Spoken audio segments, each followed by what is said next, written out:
This show fucking stinks. And the fact that you listen, we are very, very thankful for it. AJ, you never cease to amaze me with your toxicity, pal. You got a couple of these? God damn it!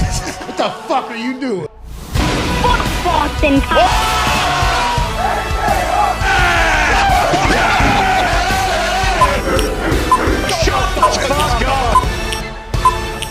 Hello, beautiful people. It is Overreaction Monday, November 7th, 2022, and this sports show shall begin right about now. He is always cooking, and the boys might have been off in their statement of the greatest sport on earth, but the NFL never, ever misses. This past Sunday, Week 9 slate was incredible. Some teams that we could have never fathomed to be good are now staring down good seasons. Some teams that we thought were going to be great continue to be abysmal. Speaking of one of those teams, we have some breaking news to start the show. The team right here in Indianapolis, Indiana, who is currently sitting at 3-5-1 after an embarrassing and abysmal loss to the New England Patriots just one day ago. The owner of that team, Jim Irsay, has announced that he has fired head coach and offensive coordinator Frank Reich as the Colts coach and coordinator. This is a big-time deal because for the last couple of weeks, this Indianapolis Colts team has appeared to be out of sorts. Mm-hmm. For the last couple of weeks, this team has seemed to be uninspired. That's right. For the last couple of weeks, this team has seemed to be off the rails, mostly because this team has appeared to stink. I have no idea if it has been 100% Frank Reich's fault. I have no idea if there's any change that could go into the head coaching position with this particular roster sitting in this position that they are sitting in right now that can turn things all the way around. What I do know is that an offensive line that used to be good and is the highest paid offensive line in football stinks now. Absolutely stinks. The Matt Ryan situation did not work out. Sam Ehlinger gets exposed by Bill Belichick yesterday. The offense has been both boring, unexplosive, and inept through the entirety of this entire season, and that did not change with a quarterback change or an offensive coordinator firing 1 week ago. Jim Irsay made a play to fire the head coach, probably to open things up for all head coaches that are potentially available, saying, hey, we have an incredible defense here that makes plays. We have a lot of talent on this particular roster. We don't have a quarterback yet, so that means you can pick one. Come on and join the Indianapolis Colts, and let's get this team back to what we were once known as, which is a good program, a good franchise. What does this mean for the rest of the year? Well, when you bench Matt Ryan, when you trade Nyheim Hines away, when you fire an offensive coordinator, and then you fire the head coach, that probably means this year's going to fucking stink. And that's not normal for us Indianapolis Colts fans. There is very rarely a time going into Week 10 where we think that our team is completely out of it, but that's what we're staring down. The obvious is the obvious, but it means that in the future, it'll hopefully look a little bit different. What does this mean for GM Chris Ballard? We shall see. What does this mean for the team going forward? We shall see. Jim Irsay pulled the trigger this morning, and I think it is going to be well received by the Indianapolis Colts fans. There were a lot of stats being given out just yesterday about this Frank Reich-led offense, and it is all bad. Yeah. They had negative 2 yards in the first quarter. Okay. Negative 2 yards in the first quarter yesterday. Sam Ehlinger had some record that he broke for being inept. The offense is 9 sacks. They just stink. The offense completely stinks. They were 0-11 on third down going into like the third quarter or something like that. It only got worse from there. It's bad. It's abysmal. And hopefully the future is bright. The future is bright for a lot of teams around the NFL. We can't wait to chat about all of them, and we can't wait to react to all the news that is probably going to happen today. Don't know if Frank Reich is going to be the last head coach fired this season. Don't think that's ever going to be the case, but maybe there'll be some other moves in some other places that have really let people down. What happened to the Rams? Man. What the hell's going on with the Rams? What the fuck's going on with the Packers? They stink. And on the flip side, what's going on with the Seahawks? Yeah. Seahawks going to Arizona's home and beat the hell out of them. What's going on with the Jets? The Jets get a big win over the Bills. What's going on with the Vikings? The Vikings continue to be a wagon. The NFL is amazing right now, and I'm very lucky to be a part of a show that lets me speak to amazing dudes every single day. The Toxic Table's here at Boston Connor, at Ty Schmidt. One half of the Hammer, Dahn. Cowboys, Tone Diggs is here. Tone, we'll start with you. It feels like the teams going into the season that we thought were potentially going to be great are not. Yep. And then the teams that were in the middle of the pack or even at the bottom are kind of riding high. I'm incredibly pumped, not only for these teams that have been in the shits for a long time to get good, but for the entirety of the NFL, we got some new teams and new shit to chat about, I think. Yeah, and it kind of started last year. I mean, we talked about it before the season, how the Bengals have kind of Bengals of last year gave shitty teams before the season, or worse teams that were supposed to be bad before the season hope, and then you're seeing it with the Jets and the Giants and other teams. Like, we've thought the whole season's ass backwards. Like, there's no reason. The Bucks, the Rams, the Niners. Right. The Colts. What? The Packers. What? I didn't mean the Niners. Niners are fine. Yeah, Niners are fine. Yeah, You they're put them pretty in there. I was wondering which way you were going there. You thought Well, you were- I'm a Niners fan now. Just in case the Steelers don't go 7-2, out Down the stretch? out of the stretch, I couldn't go with an AFC team, so I'll root for the Niners the rest. The way to hedge your bet, Tone, I appreciate that. And we did have a full conversation about, hey, although our teams are all completely fucking out of it and stink, Coach has fired their head coach. Packers lost to the Lions. Yeah, yesterday. terrible. 734th ranked defense out of 734 teams going into the game just yesterday against. They pick off Aaron 3 times. One of them off a helmet, not good. Second one, underthrow. They're saying Aiden Hutchinson read and played Aaron Rodgers like a fiddle. That's not the case at all. Bakhtiari Buck wide was open. wide the fuck open. Yeah. Hutch was actually stuck in the middle lane, but not pressuring, not covering anybody. Aaron underthrows that thing by 10 yards. I think a good 10 yards potentially underthrow there. Hutchinson gets picked, and then that other one he threw on 2nd and 10 or whatever right over the middle.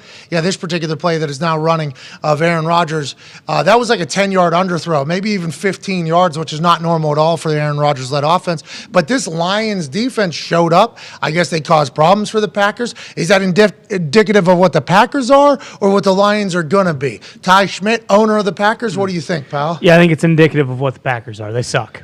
They're bad. They're really bad. And it's like we talked about this with Brady the other day. It's like at some point, you stop doing like everything's going to be okay because Brady he's going to get this thing turned around with this team as opposed to just believing what your eyes are telling you when you watch these games. Like the Packers are just bad. They're terrible. Rashawn Gary, who's arguably their best defensive player, he tears his ACL yesterday. He's out for the season. Rodgers throws 3 picks, 2 of them in the red zone. Like it's to the point too where they're so bad that it's like there's no point in even letting it kind of take a hold of your emotions and like control you and stuff like that because it's similar with the Colts. It's like this is what it's been all year. Or the last 5 games at least. They've lost 5 in a row. They have the longest losing streak in the NFL.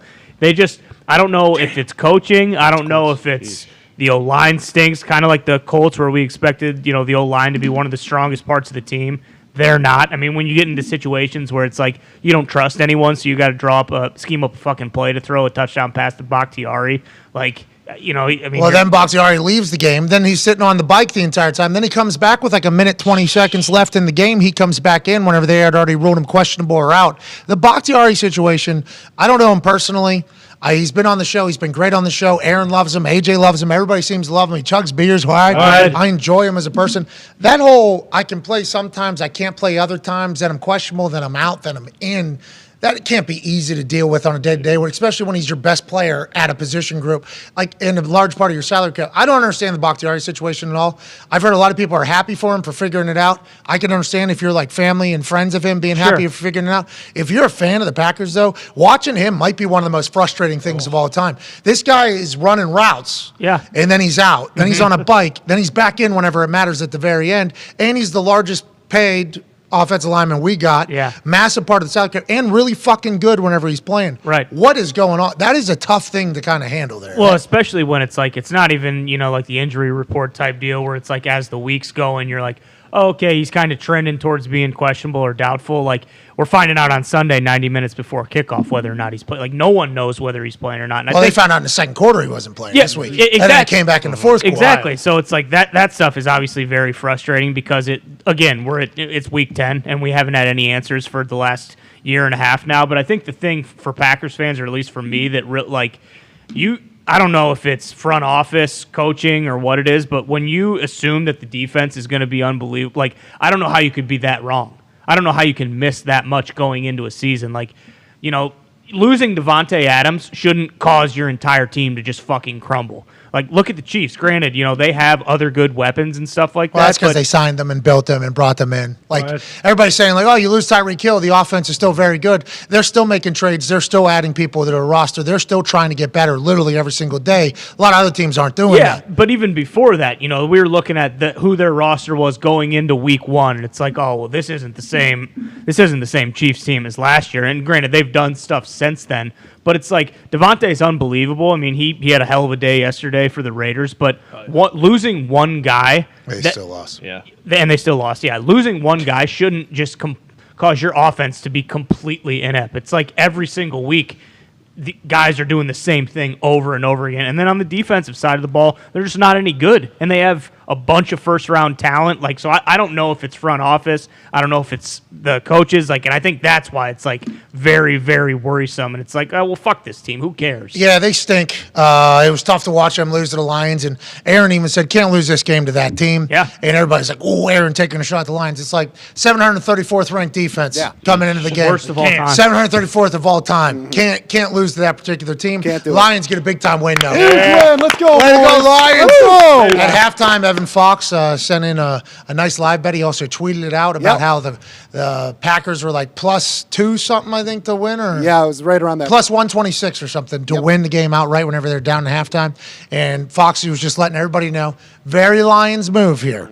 To go ahead and give this one up. They've had an incredible start against Aaron Rodgers. A very Lions move would be to lose this and to let the Packers get back in and get a big-time win. They did not. They held on. Congratulations to the Lions. Way to go, Fox.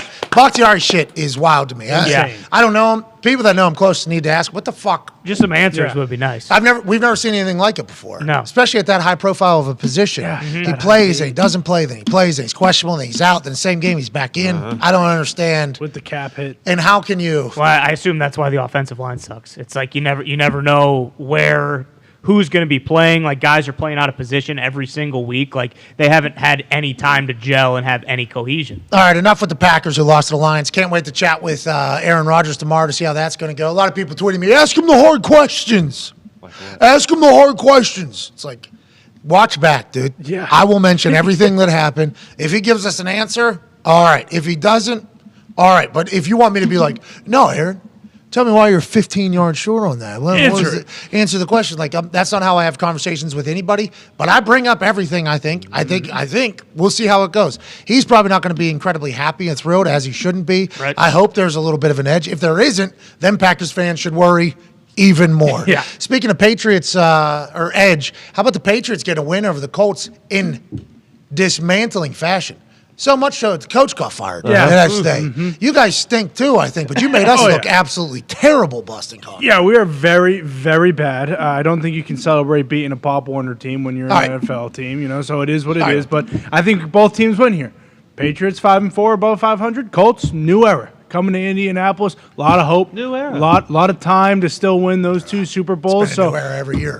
I'd be pumped for the Hey, Colts. Philip Rivers era. Oh, we go to the playoffs, we lose. He retires to go coach high school. It's like, Phil, right now, would love to have you back, maybe. Sure. Come back. Maybe he was what made Frank Reich a much better coach. Maybe it was Nick Sirianni. Who knows? Some people whispering around the internet that maybe Sirianni had a lot more input on the offense than anybody really knew. That's why when he goes to Philadelphia, leaves Indianapolis, Philadelphia's very good. How about Eberflus on that defense? He leaves Indianapolis, goes to be the head coach of Chicago. Whenever you win, whenever you have success, didn't even make the playoffs. Yeah. 2 of our coaches get fucking hired to run other teams. Those teams doing very well. Our team doing very shitty. You lose great coaches, I guess you're in a bad spot. That's what Jim Irsay thought. But watching Bill Belichick just do his thing against his Colts team, make them look like they're an elementary school. Children.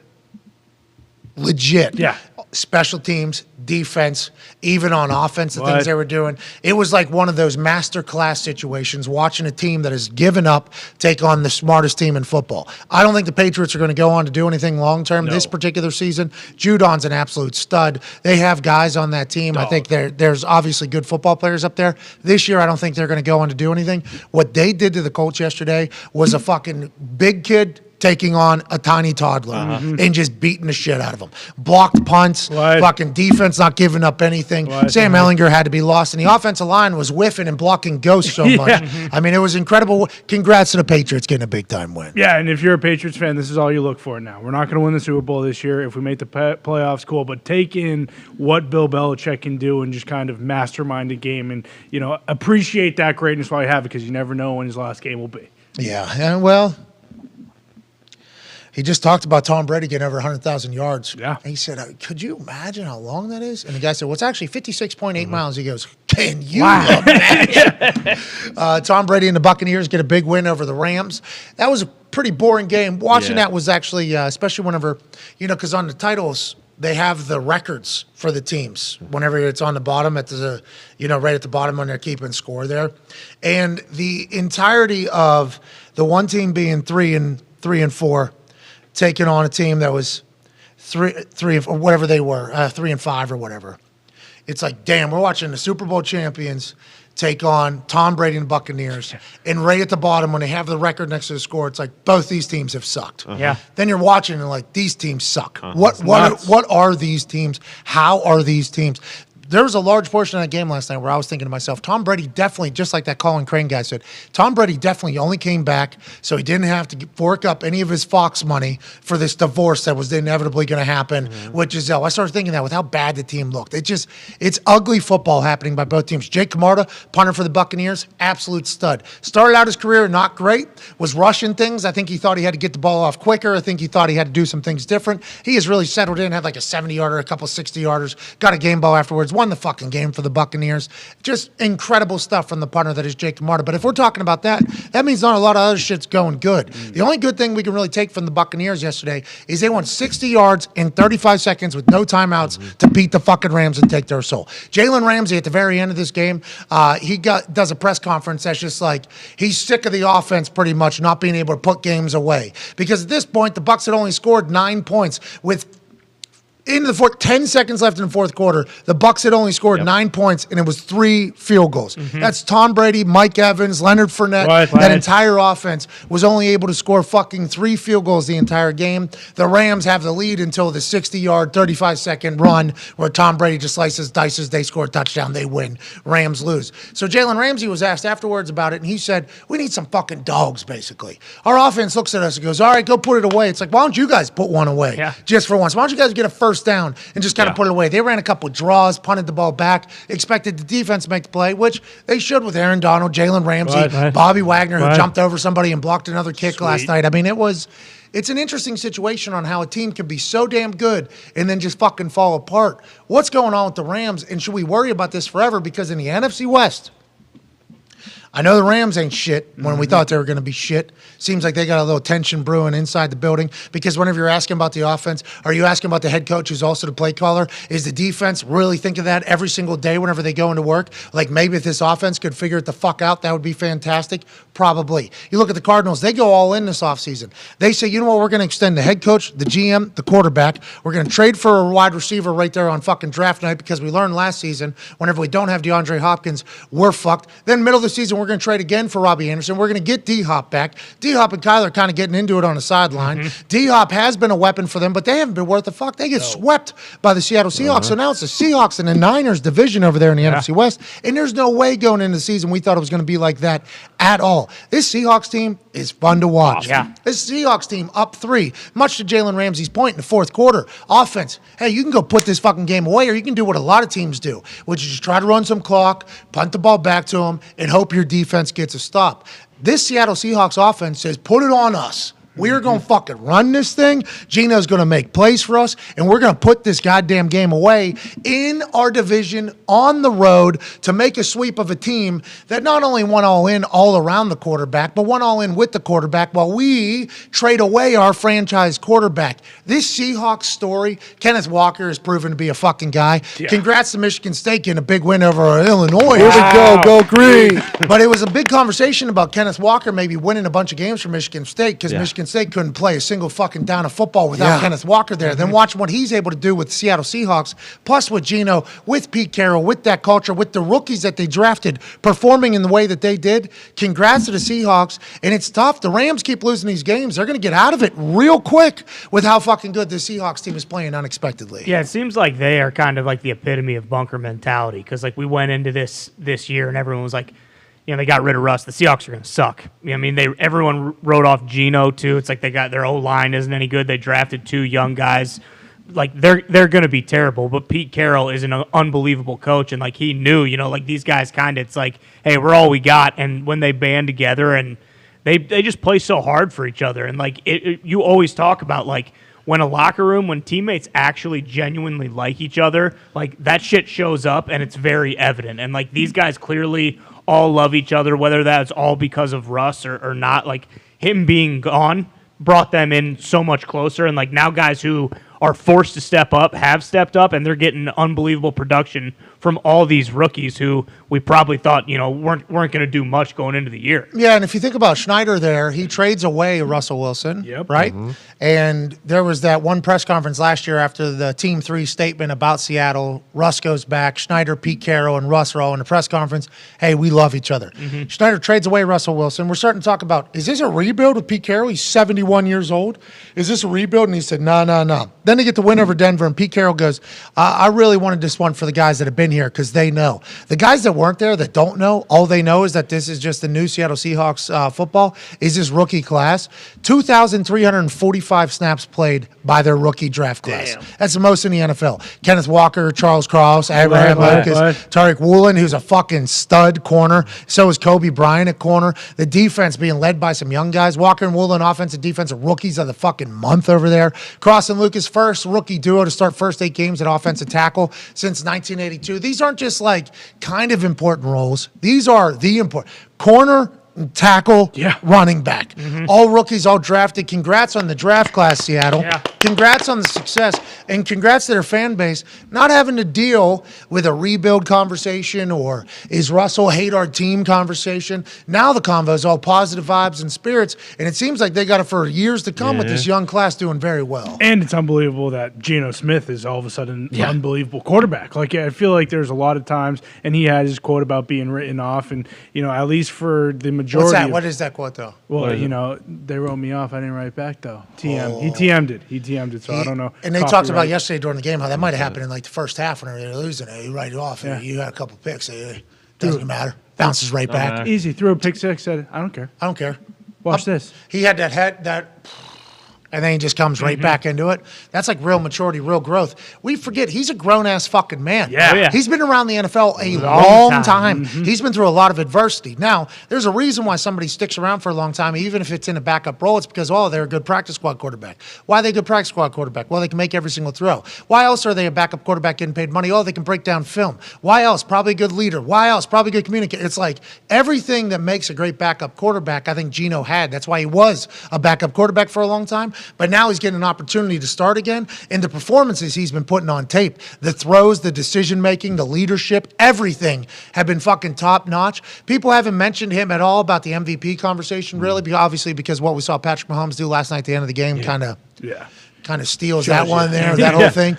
But Geno Smith's play has been awesome. As somebody that went to West Virginia, and I saw Geno Smith whenever he was at West Virginia, just watching him from then all the way till now, all the shit he's been through. And it would be very rude of us to go through all the shit he's been through, but all that shit I think is very important to get him to the point that he is at right now. I love him. I'm thankful that he's winning, and I think the Seahawks team is a real fucking problem because they win in a way that can work in December, in January, that can work into February, which is we're going to pound this thing, we're going to make some throws, and we're going to go ahead and move along. I love what they got cooking in Seattle. Well, and maybe not MVP, but most improved player. Like, you got to assume maybe comeback player of the year. Like, he's got to win some sort of award because of how good they are. And you always mention about weapons. Like, they casually have 2 unbelievable receivers with DK Metcalf and Tyler Lockett. Kenneth Walker's nasty. And then you add Noah Fant, too, who they got from Denver. It's like they do have the weapons to make, like, a serious run in the playoffs if this keeps going the way it is. Fant's a guy he's running the rock, too. I think he had, like, a long one, like 40 or 50 or something like that. I forget what it was. I remember hearing the commentator say it. I hated the way they did the schedule yesterday. With the 2 games on at 4, game, and the Bucks and the Rams being one of them. I understand looking at the season from afar, that's probably a good game to have all by itself. Not. Yeah. No. And then Seahawks, Cardinals, that's a good game, but it was really, that was fucking stupid. You just can't do it. Why do they do that? It makes no sense. Why do we have 7 on at 1 o'clock and then 2 on at 4? It makes no sense at all why you would do that. I'm assuming there's some TV contracts that have to take place and everything like that. But make it easier for us to watch a good football. 3 of those games. There was a couple times. What's that? And the 1 o'clocks were 17-17 with a minute left. Yeah, it was tough to keep up with. Yes, it was very difficult to keep up with all the shit. But, I mean, hey, remember, there was a time where there was no sports. Amen. Right. So we thank any game that's on. Thank you. League. Let's talk about a great game that happened yesterday that none of us could have really seen coming, and that was the goddamn Dolphins and the Bears. Now, up in Chicago, they have a guy Justin Fields is a guy. Yeah. Remember there at the beginning of his career, they were trying to make him a pocket passer, not trying to protect him a little bit. We don't need our franchise quarterback to take big-time shots. We, amongst a lot of other people that have watched the Chicago Bears play and saw Justin Fields do things that nobody else could really do, started saying pretty loudly, like, hey, let this fucking guy run. Seems like he can do some things that not a lot of people can do. In the immediate comparisons, and I heard a commentator do that, this is Michael Vick, Lamar Jackson type stuff. He's a different runner than both of those guys. He's very explosive, long strider who can get out. Here's a 62-yard touchdown run that he had where he's pulling away from corners. And this wasn't a designed run. This was an improv run, and he made the right decision. Everybody in Chicago was bored as fuck with the offense. They hadn't had a good quarterback in a long, long time. Now Justin Fields is getting opened up. He's allowed to do whatever he wants, it feels like. Feels like they've entrusted him to make decisions. They've empowered him to use his legs. They've told him, be the person that nobody else can. Look at that fucking jumping sideways fake, foot in the ground, explode, run away from people. Not a lot of people on earth can do that, let alone quarterbacks that can do that. And I understand he is a mobile quarterback, so it's easy to say he's Lamar Jackson or Michael Vick or Josh Allen. He's different than all of them. He's his own being in of itself. Gave the Dolphins fits. With that being said, Dolphins 6-0 now whenever Tua starts a game and finishes the game. Yep. They have weapons upon weapons. What Waddle and Tyreek Hill are doing is record-breaking. There's actually records being broken right now by Tyreek Hill and Waddle. In this backflip that Tyreek Hill does that just got cut off there, looks like he jumped off a fucking trampoline. He does a round-off backflip after this touchdown, and it's one of the highest I've ever seen in my life. Look, there's no trampoline there. That's actually the thick grass of Chicago. Looks like he's coming off the top rope there. Waddle doing his thing. Tyreek Hill doing his thing. Tua making all the right decisions. This Dolphins team's for real. But I think the Bears are also incredibly pumped about their future because there's a chance they have a guy at quarterback, which they haven't had in a long, long time. Congrats to the Fins. Fins up. They're continuing to move. They're continuing to groove. But it feels like the Bears might have a squad all of a sudden. Yeah, the Bears are awesome, and Justin Fields is, awesome to watch too. But, they probably need a couple more weapons to help them out. But the Dolphins, it feels like, are a legitimate threat to win the AFC, especially. What about that pass interference at the end, you think? Well, What do you mean? there Which were a few one? calls yesterday. Was that the one where Oh, shut up, Claypool Tone. jumped as high as he could and then tried to catch it at his knees? Exactly like I said would happen. Is that there's a chance, and we had brainstormed a little bit off air. There's a chance that Dolphins corner that was doing that, and I don't remember exactly who it was holding Chase Claypool down to tell him, you don't have to do the jump thing you're about to do. You probably just reach your hands up and catch the ball. You don't have to do what you're doing. So we think there was a chance that the Dolphins corner was trying to teach Chase Claypool a lesson. Smart. But also it did appear as if he was hugging him to death. Oh, yeah. They get that pass interference, maybe a completely different game. The Bears get that win. We're talking about the Bears in a much different light than we are and currently doing it. Dolphins get a win. I guess that's all we have to keep in mind is that Dolphins get a win. They got the weapons. Yes. The quarterback seems to be dialed in. He's got, remember, all the way from McDaniel telling Justin Fields, stop doing that. Stop doing I enjoy his swagger. I enjoy his personality. Feels like the Dolphins defense is going to have to get closer. They let a quarterback run for 178 yards or something, an NFL record that Justin Fields ran for yesterday. But the Dolphins might be a goddamn team. Yeah, they did 2 weeks in a row, or actually all season. The Dolphins' offense has been great. 6-0 to a start. Defense you would think is going to figure it out because they kept the same exact defensive staff that they had the last couple years when they had a good defense, and they had a Chubb. The difference that I'm noticing with these teams where we say they stink versus like the Bears, the only difference between the last 2 weeks of them losing and losing before is they're scoring points now. Like the Bucks, the Rams, the Colts. Like if you are losing and you can't score, your fan base is if you're losing and boring. Yeah. If you're losing and boring, can't have it. Colts like the most boring offense of all time, and we're losing. Fans aren't gonna like. This is not an entertaining brand of football. Can't watch it. I'm spending my only free time with you. I'm spending my money with you. If you're gonna lose, let's at least score some fucking points every once in a while. Defenses obviously win you championships, and great defenses are fantastic of a thing.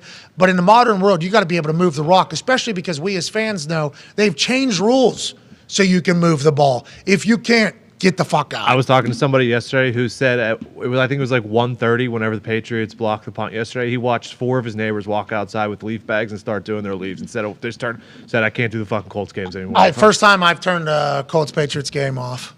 First, I turn it off. I said, I can't take this anymore. It's fucking embarrassing. Joining us now is an insider for the insiders, not only from the network, but also the league that is run by the NFL. Ladies and gentlemen, the host of the weekly wrap of the Rap Sheet and Friends, us being the friends, he being Rap Sheet. Ladies and gentlemen, Ian Rappaport. Hey, Rap Sheet! Ian, there's a lot to talk about here. Let's go right to the Indianapolis Colts situation. This is Jim Irsay. When did he make this decision up? Was it yesterday before the game? If this team is boring and they stink, he's getting fired? Or do you think this came about in the post game and maybe this morning, Ian? I do not think it was something that was decided yesterday, but this has accelerated so quickly. I mean, if you think about it, I was told like 2 weeks ago pretty clearly Frank Reich is safe, right? Matt Ryan was benched. They put Sam Ellinger in something I know Jim Irsay wanted to see. I know something that he was for. Wanted to get a look at the future potentially. Okay, so they changed quarterbacks and then they changed coordinators, fire Marcus Brady. Okay. Then it's like, if you start looking around and there's no one left to blame except the head coach, then you go out and have the performance that you did against the Patriots, which, you guys did a good job of explaining it. That was about as bad as it could be. It sounded to me like Irsay kind of looked around and was like, brother, this will not get better. I am done. You think Jim Irsay was like, I'm trying to, kick the stigma I got going on. We're raising millions and millions of dollars to help mental health. I'm trying to put on rock and roll concerts, do some epic stuff. And every time I look at my Twitter or go out in public, all anybody's saying is, your team stinks to watch. All right. Yeah. Frank, why is that? We had negative 2 yards in the first quarter. Did we prepare to play against this team or not? And then he finally pulls the trigger. What is it? So Gus Bradley, interim head coach, because he's been a head coach in the past? Or how do you think that goes going forward? I'm not so sure on Gus Bradley. Bubba Ventrone is also getting consideration. Here we go, Bubba. Okay. What do you think about special teams coaches? I love them. I love special teams coaches. Now, they just gave up a blocked punt, and obviously their PP had no idea that he was supposed to swing over there and pick up the guy that's coming off the edge. 7 million Right, no, bucks. I knew that, yeah. Yeah, so that's really the only mistake that Bubba's ever made, I think, and it's not Bubba's fault. I assume he had coached it. I love Bubba's energy. He's a Pittsburgh guy as well, so I'm all in on Bubba. What does the future look like, though? All names are pointing at Sean Payton. There's probably going to be a lot of coaching positions open at the end of the year, you think, or is there going to be more on the way? What are your expectations here, Ian? I don't think there'll be a ton. Like last year, I think at the end when Bruce Arians retired, I think it was 10. It was either 10 or 11. It was a lot. There could only be so much turnover, right? So, I would say we have 2 now. Denver would be one you'd sort of look at and say, what's going to happen there? That would be potentially another. I don't look around the league and see that many more. So I don't think it'll be 10, but every year it seems like we have 6 or 7. So my guess is that's what it ends up being. But this all happened so much faster than it ever has, right? Like, Indy was fine 4 weeks ago, and we've now seen every single change you could possibly make. And I don't know that Indy's going to get better, too. I was thinking about it just now. Who's going to run the offense? Bro, they fired the offensive coordinator, and the coach was doing it. We had negative 2 yards. Just have them do quarterback sneaks every single down. We'll have more yards than we had last week. You know what I mean? I mean, you're not wrong, because this is an organization that obviously has not had a quarterback, obviously, since Andrew Luck. And, you talk about Chris Ballard's going to meet the media today, I think. I guarantee he's going to be asked a lot of quarterback questions. If they were just horrific, that would be bad, but it would also put them in position to finally get a quarterback. Okay, and I don't know what our pick situation is looking like going forward. And if you do recall going back, and Chris Ballard's going to take some very heavy questioning here. Right? And today, and as he should, we get Phillip Rivers. Phil Rivers takes us to the playoffs. He then retires and goes coaches high school football, tries to make an appearance on a megacast, has no service in the middle of Alabama, can't even join us. That's right. Is that true? Yeah, he was supposed to join us on that megacast, and we could see him come back from No. Wow. No, well, he's not happy. We are actually not happy about it. We love Phil. Hey, Phil, we love you. Love you, Phil. But that was Frank Reich's decision, I think, to get Phil Rivers because allegedly Tom Brady was interested, and they go with Phil Rivers over Tom Brady. Then the next year, they go with Carson Wentz over Matthew Stafford because Carson Wentz had familiarity with the Frank Reich offense. Now with the Matt Ryan thing, this is the first time that's gone outside of the Frank Reich had played for him before Tree. It did not work out. Chris Ballard's going to have to be on the hook for that particular conversation as well. I'll be excited to see who runs the offense. Let's move to another team. Let's go to the Jets. The Jets lose Breece Hall and that right tackle who was unbelievable for them, and Robert Saleh. Vera Tucker. Yeah, him. Great player. Fucking great player. I apologize for forgetting your name. There's a lot of humans that we talk about on a daily basis, including college football. That's on me. Robert Saleh has kept them in it and kept them moving. They trade for James Robinson. They also had another running back that was fucking all over the place yesterday, and their run schemes are incredible. What are you hearing out of the Jets? Is this maintainable forever? And are these the new Jets? Is this what the future looks like for the gangrene over there in Jets world? I think, yeah, I mean, they do a lot of things well. I mean, they really do. They run the heck out of the ball, even though they lost. Like, when Breece Hall went out, he was on his way to being one of the best players in the NFL. I'm not talking about running backs. I mean, one of the best players in the NFL. That's a massive loss. Vera Tucker, who's a guard, by the way, he goes out, that's one of the best guards in the NFL. That hurts, too. And all they do is play great defense against the best team in the NFL or one of the top 2 best teams and still run it with a couple guys who are basically backups. The only thing with the Jets, and it's a big only thing, is that the quarterback needs to play well and cannot turn the ball over. If Zach Wilson just doesn't turn it over, this is a playoff team. And I don't know how much the public sentiment matters. I think people like watching the Jets. I think people believe in them. But everyone has questions about the quarterback. And until he answers, it's going to be like, well, yeah, the Jets look good, but, Yeah, that's just like the Jets. It's happening with the Vikings as well. The Vikings are unbelievable. Let's even the Seahawks. I mean, people are like, yeah, but it's the Seahawks because they're without Russell Wilson. There's a lot of surprise teams this year. I'd be pumped for the Jets. Tough division. And I heard Robert Saleh say freaking in the postgame, which that might be his thing, but and he could beat my ass. I know Robert Saleh is super intense. Everybody respects him. Everybody loves him. Everybody enjoys him. Did not know he was a freaking over fucking guy. Must judge him a little bit for that. But he's got the boys rallied. I'm happy for him. Ty has a question for you, Ian, as you're trying to get breaking news here as you're live on the show. Yeah, Rap Sheet. Just getting more of an explanation for why the Colts. I'm just trying to get answers to your questions, Pat.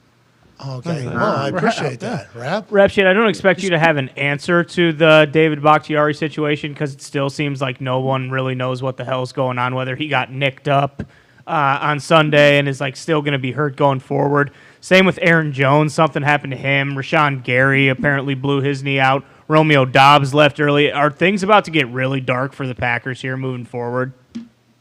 Let's go through the injuries first. So Bakhtiari ended up coming back, I believe, but this is going to be a thing, I believe, every week. And the fact that they added him to the injury report mid-game was I guess, the expected. What's going on there? What is it?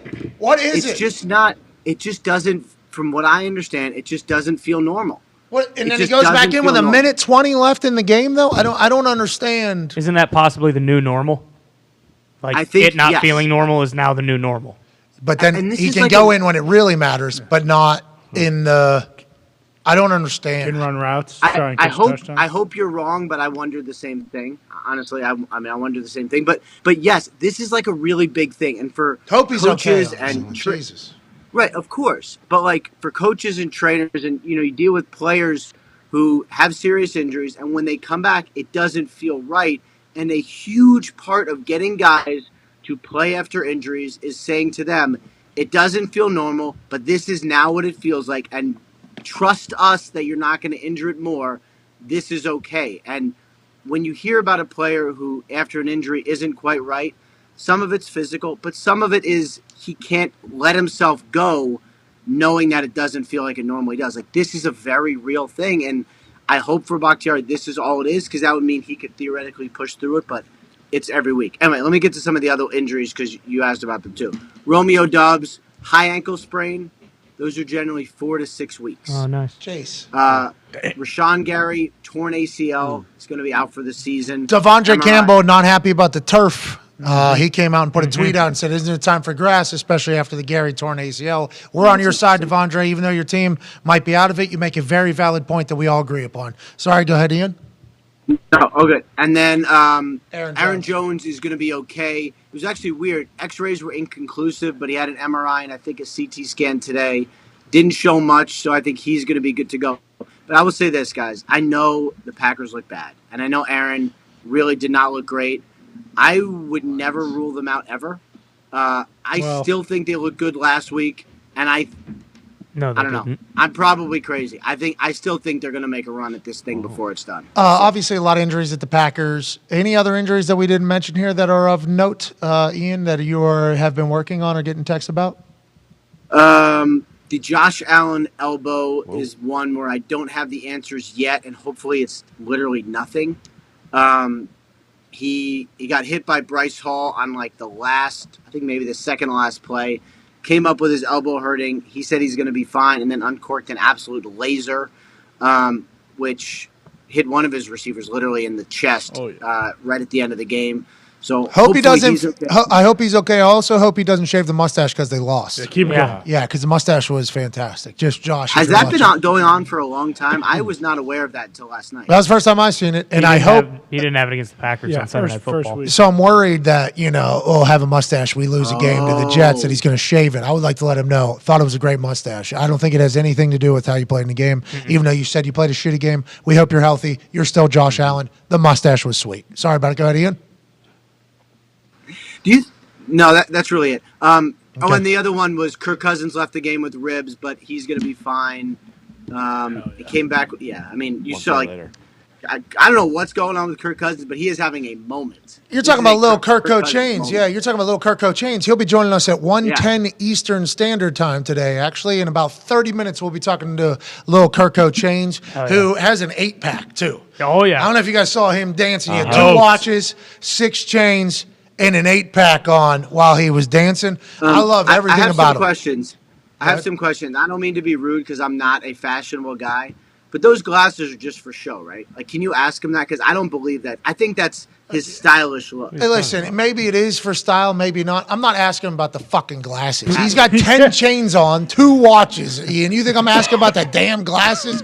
Come on, Ian. You Ian. guys got to ask about the glasses. All right, well, we'll be sure to bring up the glasses and see, are those prescription or are those for swag? We love this Vikings team. They got weapons. They got a whole new attitude. And the owner, Ziggy Wilf or whatever, he came in the locker room dancing. What a different life he's living this year as opposed to the last 5 years. I was dealing with Zimmer. Everybody hated everybody. We weren't winning. Now I bring in Kevin O'Connell, bring in Kwesi, Kirk Cousins, his little Kirko Chains. We're dancing in the locker room. What a life from one year to the next. I guess you could say the same thing about Gary Vee and the Jets. Connor has a question for you, Ian. Yeah, Rabshi, was it known around the NFL that Geno Smith and the Seahawks were going to be this good? And also, did everybody all know that Russell Wilson kind of stunk and that the Seahawks were actually fleecing the Broncos for everything they own for their future? I'll get to the second part first. Russell Wilson was obviously the subject of trade interest this past offseason. Several teams, I would say, made a run, had some interest. Commanders were one. There were a bunch of them. Several other teams had some doubts about just what we saw at the end of last year, because last year, and actually kind of a little bit the year before, it wasn't all great. Most people were, oh, you know what? Like, it's injured. A couple teams did not think the product was very good anymore, and so some quarterback needy teams were like, that's just not my guy.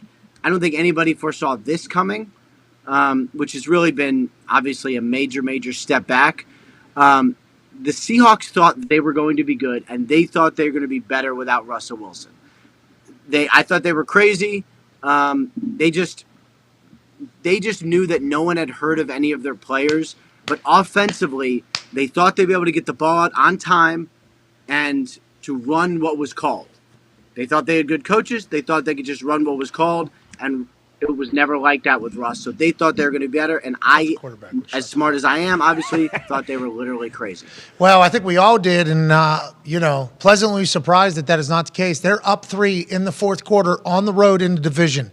Easy time to run a couple of draws, punt the ball back, let your defense try to win it. They fucking run it right down the Cardinals' throats. Boom, boom, boom, boom, boom. Touchdown. 10-point lead, 2 minutes left. This game's over. That's a culture builder. That's a statement. I'm incredibly pumped for that Seattle Seahawks team. And on the flip side, they got a lot of good picks coming in return because they lost their franchise quarterback that they don't have to pay anymore. Go ahead, Tone. Ian, who's the next coach fired? There it is. Wow, right to it. That was, not really beating around the bush there. We don't do that AJ doesn't do that. We don't do that right here. Yeah, Ty doesn't do it. And is TJ Watt coming back this week? Why? I would say I do not know. I have not yet seen a. Hot seat. I have list. not yet seen a coach that McDaniels is going to be fired. We'll see. McDaniel. I don't know. With the answer to that question. Josh. It's the first year out there. Cliff. blowing 20. What is that? leads in What did you get? 4 games. What'd Matt you get? Canada? Is it Matt Canada? That's not a. It's a coordinator. This is an interesting one. According to colleague Tom Pelissero, Jeff Saturday is the Colts interim coach. Jeff Saturday. What? No. All right, Jeff. Let's go, baby. Jeff Saturday. is the- What? No, you're lying. Jim Irsay is the best human on earth. Tom Pelissero, the Colts are naming Jeff Saturday as their interim coach. You could have been the interim coach. I'm not Jeff Saturday. If you do Wait, remember. Pat, have you missed? Hey, I'm not joking. Have you missed any calls since we've been on air from Irsay or anyone? No, I have not. I've not been asked to join the coaching staff. If Jeff would like to extend the invite, he knows the check is going to have to be very big. He would not have access to that probably in the middle of a season. With the follow-up, though, Jeff Saturday was the head of the NFL players, whatever. Whenever we were playing, he was the man that was a captain, not only in the locker room, but for the entire league. He's the reason why the original CBA got done like 13 years ago, when allegedly he walked up to the table and said, let's put our swords down. Let's get a deal done here for the good of the NFL, for the good of our fans. Jeff Saturday has been on television. He's incredible. Obviously, he's incredibly handsome. He's charming. He's lost 150 pounds. he? Yeah. Looks like Yoked. an incredibly different person. He's got blue eyes that are gorgeous. He is beloved in Indianapolis. I like that Jim Irsay probably reached out to Peyton. Hey, you want to coach, brother? I can't do that, obviously. He reached out to maybe Tarek Glenn, who was just in town for the Ring of Honor. Tarek's like, I'm not going to come Sure, coach. makes sense. He's like, hey, Freeney, you want to coach? Freeney's like, I still got like 15, 20 golf rounds I got to do. Robert Mathis, I don't know if it's time for me to. Hey, Jeff, you want to coach? I've been sending out an email to everybody that is in our Ring of Honor, just wondering if anybody wants to come join us in here. And Jeff Saturday's like, fuck it. High school season just ended. I got nothing else to do. I'll come in there. I want to let you know I'm pumped about this. Jeff probably going to be an incredible leader of men, but the team's got no shot. They don't even know who the fuck he is. Hopefully he's able to help with the offensive line. I don't think he's been around the building. I have no idea. He's still Jeff Saturday, though. I think he's a great leader. Has he? I don't know. Has he coached before? Coached high school football. Yeah, Oh, okay. down Georgia. Yep. Hey, Oh, okay, I've been cool. down Georgia. High That's school big football time- down that's there. big time Means high more school down It's there. different. It's different down down there. there. Yeah. All right, I'm pumped for Jeff. Let's go, Jeff. Baby, Let's Jeff. go, Jeff. Go, Jeff. I didn't know what they were going to do. Obviously, Gus Bradley's been a head coach multiple times in the past. He's on the staff first year as defense coordinator. First year, though. Maybe he's going to be a head coach. Bubba Ventrone, special teams coordinator, has had a lot of success. People have looked at him to be a head coach, thought maybe he was going to be a head coach. Jim Irsay said, we're thinking outside the box, thinking outside the building, thinking outside the team. Let's bring something back from the past. It's a staple of greatness. Let's bring back Jeff Saturday. I appreciate that. Hey, good luck out there, Jeff. Good luck. Yeah, good luck, Jeff. Jeff. Maybe Jeff guess suit it up could too. work. Maybe Jeff suit up too. I don't know if he's going to be able to play offensive line. I don't think he'll have as many MAs. That is an interesting one, though. Certainly fascinating. What? You think Ellinger's gonna be like, "Hey, coach, shut up and coach"? Just coach, Jeff. No, I don't think Sam Allinger could do that. Did Irsay just turn on, get up, and say, holy fuck. I like that pancakes. He sounded real good right now. That pancake I mean, segment. that I has definitely worked in the past where you watch a guy on TV and you're like, man, you sound good. Come coach my team. Well, now we or got be our the answer on GM who's the of OC the is gonna be. Raiders. No, I know that. I mean, Daniel Schlavsky was being asked to be people's offense coordinator Yeah. because of how he'd lay out how he would operate with a quarterback if he was the offense coordinator. And then that team actually reached out and was like, hey, that sounds like a fucking good plan. Do you want to come do that? But congrats to Jeff. I love Jeff. I think he's a great Yeah. leader. Hopefully Great, he'll do a good sure. job. Tom Pelissero, the Colts plan to introduce Jeff Saturday, a member of the Super Bowl championship team and most recently an ESPN analyst, as their interim coach at 6 p.m. Eastern press conference tonight. All right, Jeff. Here we go, Jeff. All right, Sure. man. I mean- it's been an explosive overreaction Monday here on November 7th. What were you about to say? You're about to shit on Jeff Saturday? Don't do it. No, you dare. I have Don't you no do it. earthly, Do it, rap no, sheet. Jeff Saturday's awesome. I have no earthly idea what's going to happen here. But what No. kind? We know. They're going to have more than negative 2 yards in the first quarter. Fucking bank on it. Well, depends. What that- offense can is you- Carly Irsay running? Is that one of the, Wing one of the tee? bets or whatever? Well, we had negative 2 yards in the first quarter against Patriots yesterday. They put a stat up. 0 for 11, the first 11 third downs. 0 for 11. Offense coordinator is the head coach. That's tough. Fired the offense coordinator a couple days before. Didn't even know he existed. Nope. Yeah. That's tough. You bring in Jeff Saturday to be a head coach? I'm fucking here for it. Hell yeah. I am here for it. Maybe there'll be a little accountability in there. What? You know, because the offensive line has looked terrible. Highest paid offensive line in the NFL. Terrible at what they do. Terrible. Bad at what they do. Really bad. So maybe there's new energy. Maybe there's fresh energy. Congrats to Jeff Saturday. I don't know if this is something he wanted to do before yesterday, but now that he's got it, I hope he crushes it. Just like you do every single day. Ladies and gentlemen, Ian Rappaport. The fuck? You gotta be shit. You talk about out of left field. Yeah. That is the definition. That's what a name that we would have come up as a parody. Yeah. Fucking A parody. A parody talking about. How does Saw Jeff last weekend. We love Jeff. You were just with him. Saw Jeff last weekend. I mean, Jim saw Jeff last weekend as well. Hey, if this They were is- talking. Jeff, coaching high school football, probably had success. in high He's doing great. probably running an offense down there, doing the whole thing. And Jim's like, we fucking need somebody from this group back in this building. Yeah, Jim got a chance to take a trip back in time whenever the Ring of Honor, Tarek Glenn celebration happened. He was literally baptized with what the Colts used to be before the walls got painted on day one of the next era, before this particular era that has just been a constant cycle of what the fuck's going on? Losing in Clowntown to not make the playoffs last year, starting off terribly this particular season. Jim Irsay was immersed in the Paytons and the Jeffs and the Dwights and the Roberts and the Tarek Glenn and Reggie Wayne and Edgerrin James and fucking Marvin Harrison was there. And Jim's sitting around going, man, this is what Bill Polian was there. Yeah. This is what my life used not too long ago. This is what my life was. This is who used to be our team. This is who I used to depend upon for my happiness and for the success of the business that I've been running for 25 years. So this morning, when he fired Frank Reich, first time he's fired a head coach in 25 years mid-season as an owner. First time in 25 years, Jim Irsay. Jim Irsay is a very, he's watched the NFL for a long time. He's been in the NFL for a long time. And he knows that if you're a team that is constantly turning over and firing people, it's not good for outcome. It's not good for optics. It's not good for anything. So for the first time in his 25-year of ownership career, he fires a head coach in the middle of the season. Shout out to Zach Kiefer for that potential, or that particular nugget right there. So 1 week removed from the Ring of Honor, he's like, I fucking need one of these guys back. Jeff, you've been coaching high school. Get your ass back in here. Can't be that hard. You need to get more than -2 yards in the first quarter. You think he can do that? That's where the Colts are right now. I think Jeff can bring him back a little bit, but once again, it's a throwaway for the year. Maybe Jeff earns a full-time job, though. Maybe Jeff is supposed to be an NFL head coach, and none of us knew it until this morning. Sure. Maybe Jeff didn't know he was going to be an NFL head coach until all of us found out this morning. Jeff Saturday, I have faith in him. I like him as a human. I think he's a good leader. I think he knows football. I think he's passionate. I think he holds people accountable. I don't think that means the Colts are going to have a great season this year, but I am appreciative that Jim Irsay said, fuck it. Yeah. Fuck it. Yeah. Bring him in. Pretty much. Give me Jeff Saturday. Yeah. Fuck it. And so, I hope he remains the head coach, but it'll be kind of a bummer for ESPN, right? Because then Rex Ryan's the DC, Mina Kimes is probably running the offense, and Swagoo's coaching the D-line, and Ryan Clark's in the secondary. What are they going to do? If they get -1 yard in the first quarter, You're good. Improvement. Colts fans are going to want Jeff Saturday to be the head coach for the next 10 years. Yeah. If they play an exciting brand of football, Colts fans are going to want Jeff Saturday to be the head. Jeff Saturday is beloved here. Still on, what are those things? Billboards? Still on billboards. Uh-huh. The effectiveness of billboard marketing we can dive into. Sure. They charge per eye, and they charged me one time for an odd number of eyes. So I was intrigued on how they got to that particular number. How did they know with the passerbyers? Nonetheless, A lot of eye patches. There's a lot of one eyes out there. Glance. So is the billboard catching that? I didn't know they had cameras on there taking pictures of all the eyes looking at you. But whenever they say, you'll have 70,231 eyes looking at you in this particular hour, that seems to be an interesting way. Sure. I don't know how they got that number. But nonetheless, he's on a bunch of billboards around here. Air conditioning units, I think for other things going on. Jeff Saturday's name is synonymous with this city. And maybe that's just what Jim Irsay's looking for. Bring me somebody that knows what this team's supposed to look like, can look like, and somebody that these fans actually enjoy and love. When was the last time an interim coach was an outside hire, you think? Bro, That has never coached in the NFL.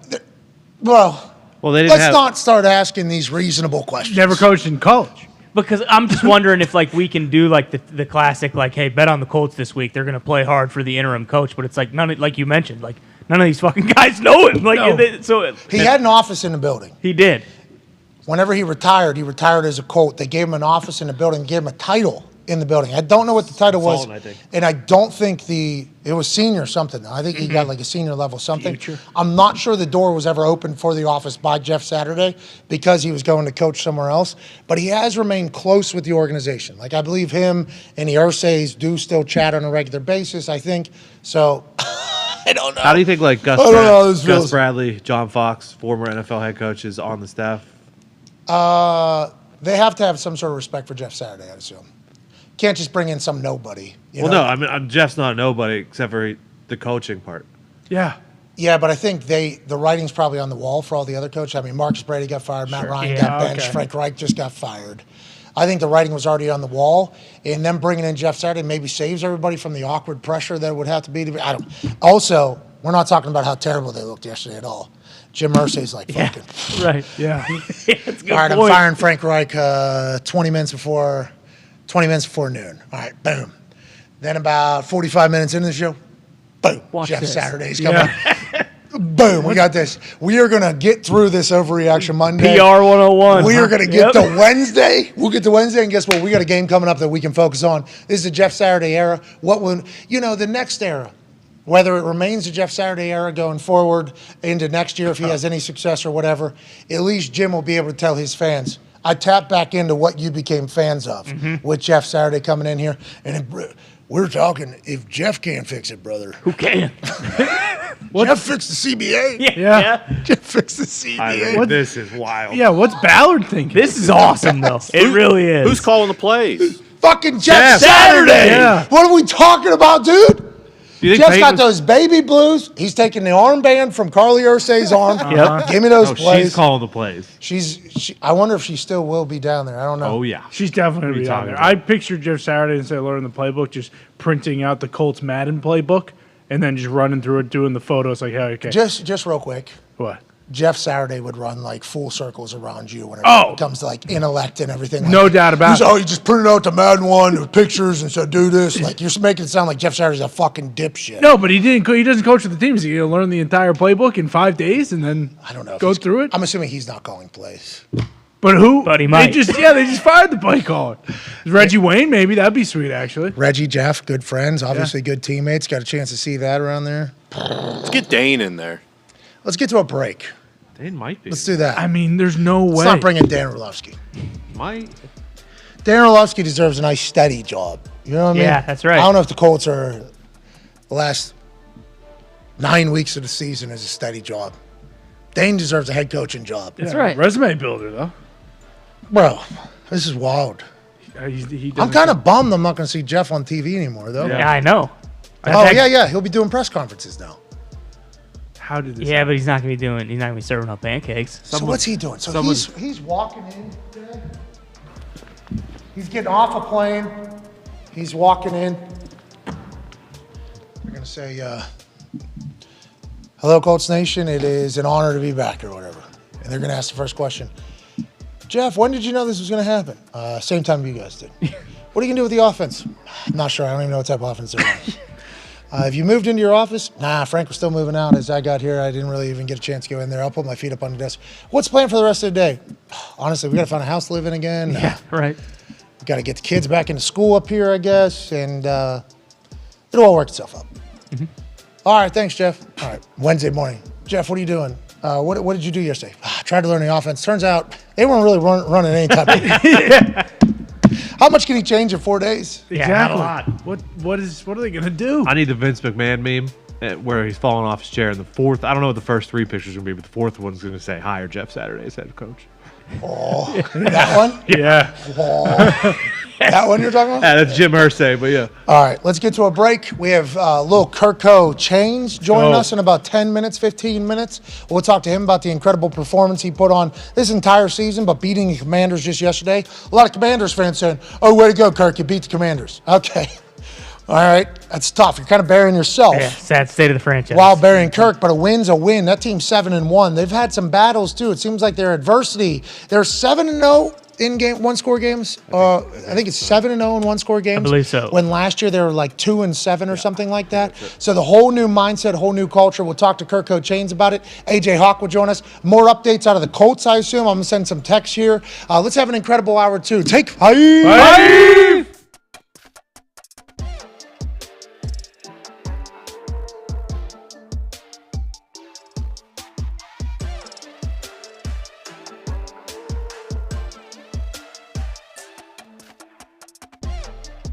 My name's Pat McAfee. Used to hold balls for Adam Vinatieri. Now I'm in his home state. College game day is absolutely electric. And Brookings, let's go!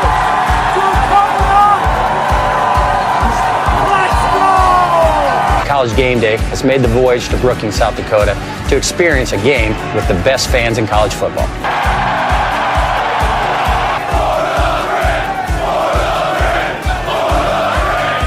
I unfortunately cannot attend because I have a game this Sunday, so I sent a man I trust to make my picks. A man who was my holder for almost a decade. Please be nice to him. Welcome this week's celebrity guest picker, Pat McAfee.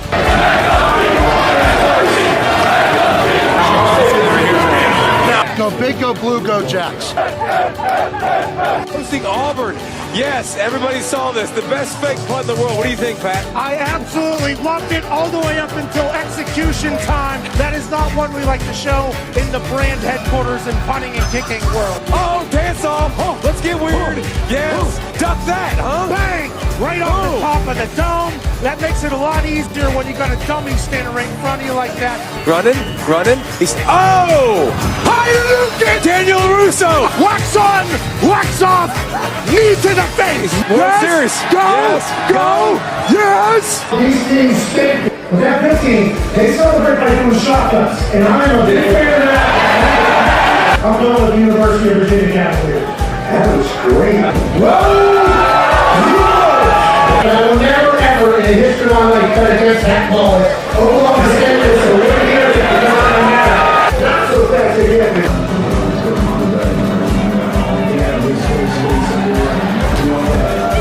But I'm going Trey. Please excuse my dumb friend Kirk. Look at this crowd. They've been out here since 4 a.m. College game day comes to town. They lose their mind. The population of this state is about 800,000. And when the Jackrabbits take the field, they're alongside all 800,000 South Dakotans. The Dakota marker was in Fargo for far too long. Today, 5 o'clock local time, the Dakota marker is back in beautiful Brookings, South Dakota. Adam Vinatieri School. They might be the Jackrabbits, but they're the GOATs today. Ladies and gentlemen, South Dakota State with the win. Give me that place in. No. Don't do that. No. Leave. Coach.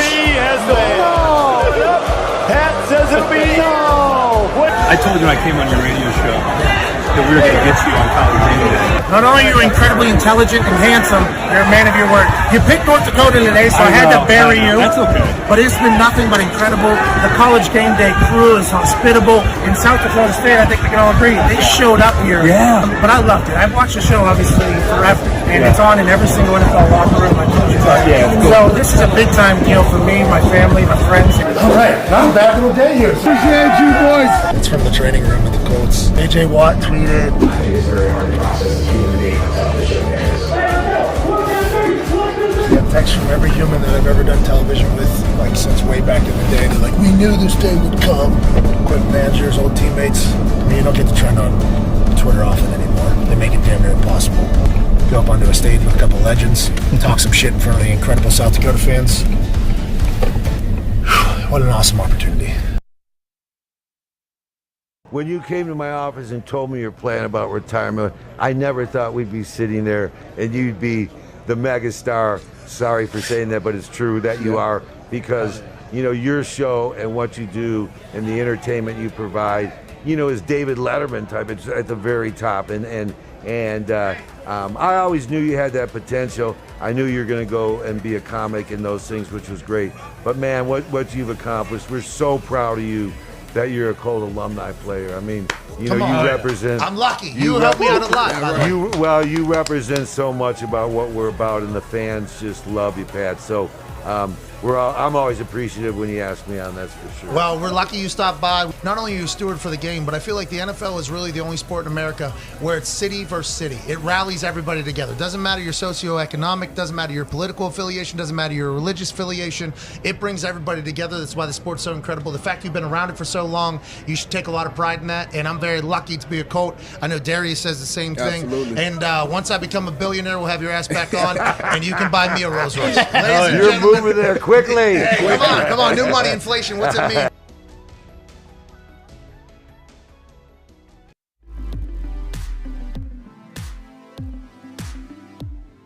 Hey, What? let's go!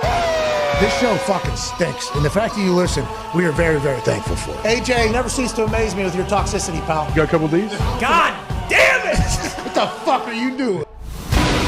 Boston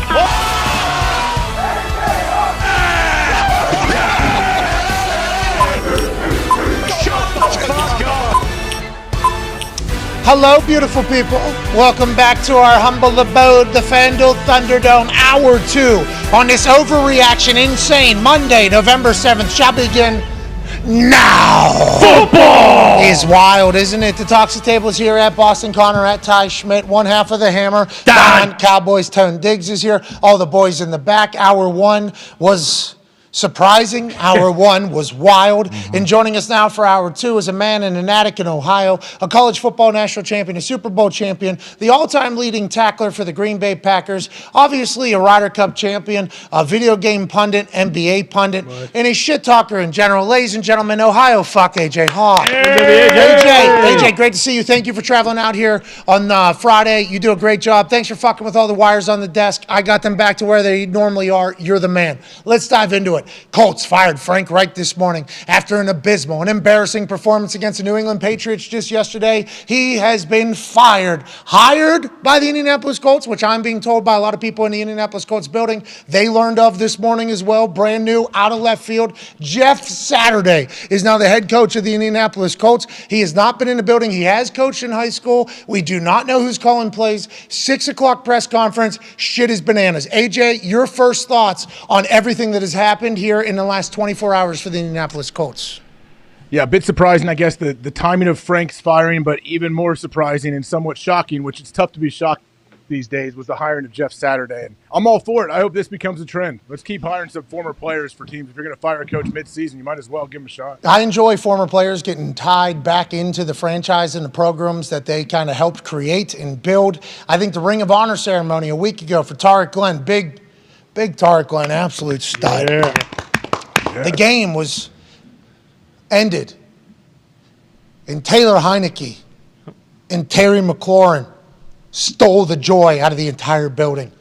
The Ring of Honor game, the homecoming game for the Indianapolis Colts. Which game will be deemed the homecoming game by Jim Irsay each year is an incredible thing to kind of predict and project. He picked the Commanders. Was that because Carson was playing for them? Was that because he was trying to dunk on Dan Snyder? Was that any of those reasons? We do not know. But what we do know is that Jim got to talk to the greats of the Indianapolis Colts organization. He got to talk to everybody in the Ring of Honor. He got to talk to Peyton and them. He got to talk to Marvin and Edge in the glory days of the past and reminisce about what it used to be, being the owner of the Colts whenever everything was great. Now here we sit, Monday, November 7th, fires the head coach, which a lot of people have been expecting, I think, around here for the last few weeks. But Jim Irsay has never done this in his 25-year career as being an owner in the NFL, which is fire a coach in the middle of the season. And he brings in somebody that he was chatting with in the Ring of Honor, somebody that is still beloved by Indianapolis. Jeff Saturday, get your fucking ass back in here. And if you can't fix it, nobody can, brother. And if you lose, it's all right. We're trying to rebuild for next year. We just need somebody that can maybe reach out and touch the fans a little bit. And if Jim's doing this strictly for promotion, hey, who will they buy tickets for? If Jeff Saturday's coaching, they'll fucking buy some tickets, right? Yeah, they won't boo Jeff on the field, right? Still have a little hope. I can get Jeff out here. I'm pumped for the next 9 weeks because what will he do next if this team continues to lose? He's got his old friend Paul McCartney is fucking playing quarterback for the Indianapolis Colts in like 5 years, or in 5 weeks, I mean. What will he do next? I think that is what we're all kind of eagerly awaiting, AJ Hawk. I'm eagerly awaiting that first 6 p.m. press conference, right? Is that what you said? Yeah, and I called some people in the building, You got to get some questions in there for sure. Yeah. Not at the 6 o'clock press conference. I mean, maybe I'll get some questions in there for sure. I'm assuming there'll be a lot of questions at that 6 o'clock press conference. I think so. I don't know if you need to add mine in there. I assume we'll get a lot of information out of there. But chatting with a couple people in the building, everybody loves Jeff.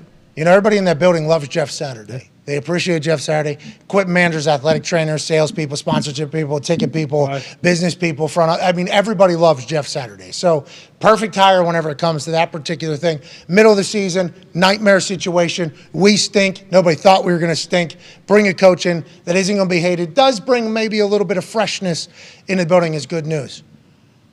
But none of them knew this was coming. I think there's a lot of surprise around the Indianapolis Colts building. Jeff said, well, we loved it. Hey, it was fucking great. Has Jeff ever coached before? He has coached. High school, Beaufort, Georgia.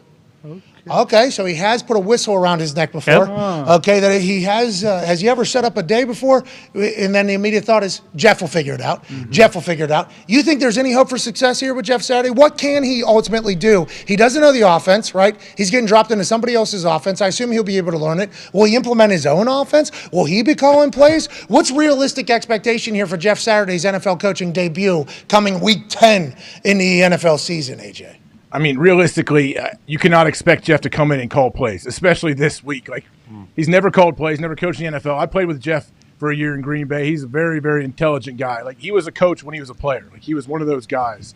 But I would imagine he comes in, he's the CEO. Hey, if guys call, you guys call the defense, you call the offense. I'm going to set up the schedule, set up the day, try to set these guys up for success, try to bring some juice to the fans. Who knows what can happen? I guess, can it get I don't want to say can it get worse, but hey, you can only go up from here, really. -2 yards of offense in the first quarter yesterday. Now, it's against Bill Belichick, but still, worse than nothing. Yeah. They accomplished worse than nothing in the first quarter yesterday. Somehow, you've done nothing is a compliment to what they did in the first quarter yesterday against the Patriots, and it's been like that for a few weeks. Maybe Jeff Saturday is able to right the course. He is a big brain. Everybody likes him. I'm excited to see what he does, but expectations here should be low. And I don't want us to judge Jeff Saturday's future NFL jobs off of what he does here, which I fear will happen. You know what I mean? If Jeff wants to get back into coaching and he does want to coach, everybody's going to be like, well, you remember when he's the head coach of the Colts. Jeff didn't go, hey, if it doesn't work with the Colts, you think Jeff's going to go be a coordinator or an O-line coach? No, if you start out as a head coach, you're not going anywhere else. We see him on TV. Jeff's got the juice. Jeff is smart. Hey, congrats to Jeff. Go do it, dude. Hey, what do Good you luck, say? Jeff. Go do it, dude. I can tell you from a gambling perspective, I just put potentially my largest bet of the year in on the Colts. Okay? To win Yeah. this weekend? Yeah. Against? The Raiders. Oh, maybe. Yeah. I mean, They've given up 17-point there's death leads. games, there's interim coach games, and then there's this guy's never coached before games. Have to bet on. All right, well, we'll get back to this, obviously. Joining us now is a man who did go through a coaching change, but it was in the offseason, you see. That happens in the offseason. Right. The first offensive coach came into his life since he had joined the Minnesota Vikings.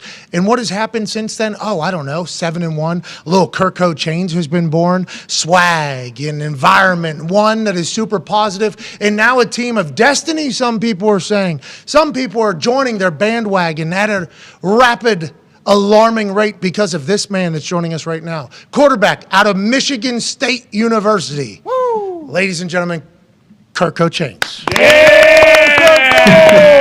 Kirk, what's up, dude? I'm doing well. I've heard Kirko Chains. I've heard Kirk Thugsins.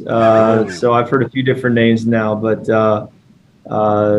I love it. It's a lot of fun. These flights back after wins from an away game are awesome. Yeah, we talk about that, AJ and I, and obviously we're big fans of yours, and we thank you for joining us, especially after such a monumental win in your career where the crowd in Washington was chanting, you like that, and then you go back and get a big win and do the chant at the end with your teammates. It's awesome. Then Kirk goes on the plane, and those trips home, whenever you steal a victory on the road, which you're not supposed to, you have to if you're going to go win anything, not supposed to win on the road, are a great moment of coming together. And I think for us, it's kind of a spotlight of what your team is this year as a whole, as opposed to maybe in the past. And obviously winning brings a lot better camaraderie, but what is it about this team that is different than years past over there in Minnesota? And how much do you attribute that to Kevin O'Connell's presence every single day, Kirko? Well, I think just finding the inches really at the end of games, end of half, in those crucial situations has made the difference. We were in every game nearly last year. We just lost a lot of those one-score games really on the final play or the final drive. And so to find those inches this year has really been the difference. I think that, we haven't been able, outside of week 1 against the Packers, we really haven't been able to pull away from teams. And so it's required us to kind of find those inches at the end of the game. And it's really been defense. It's been special teams. It's been offense. It's been a variety of reasons. And so we've kind of had to win truly as a team. It hasn't been as much about any one phase of football or any one individual. Nice. What has O'Connell done and the rest of that staff to help you guys find those inches? Like all those plays here or there that end up winning games for you. Is it something you can point to? The only thing I can really point to would be on Friday we do have a meeting. We've entitled, or Kevin entitled, Situational Masters. And so we watch around the league from the previous week what has happened, in those moments, good, bad, ugly, so that we can learn from what's been going on. And then we'll also show what happened in our game and be able to kind of learn from those examples. So the situations, the in-game stuff at the end of games is being coached on a weekly basis. And I'd like to think that, that makes a meaningful difference in the game. And I know every team is likely doing that, but I think that meeting has been very productive for us.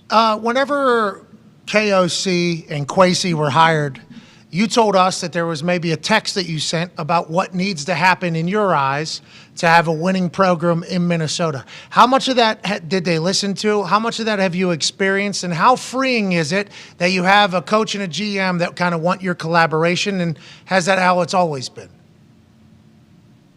Yeah, they've been great listeners, and I always want to give them the freedom, when I share anything or ask a question to say, hey, I don't have the answer either. I'm just saying, sharing something and then, you guys can do what you feel is best. And I understand that you have a job to do that's different from mine. And so, certainly you try to give some input at times when it's helpful.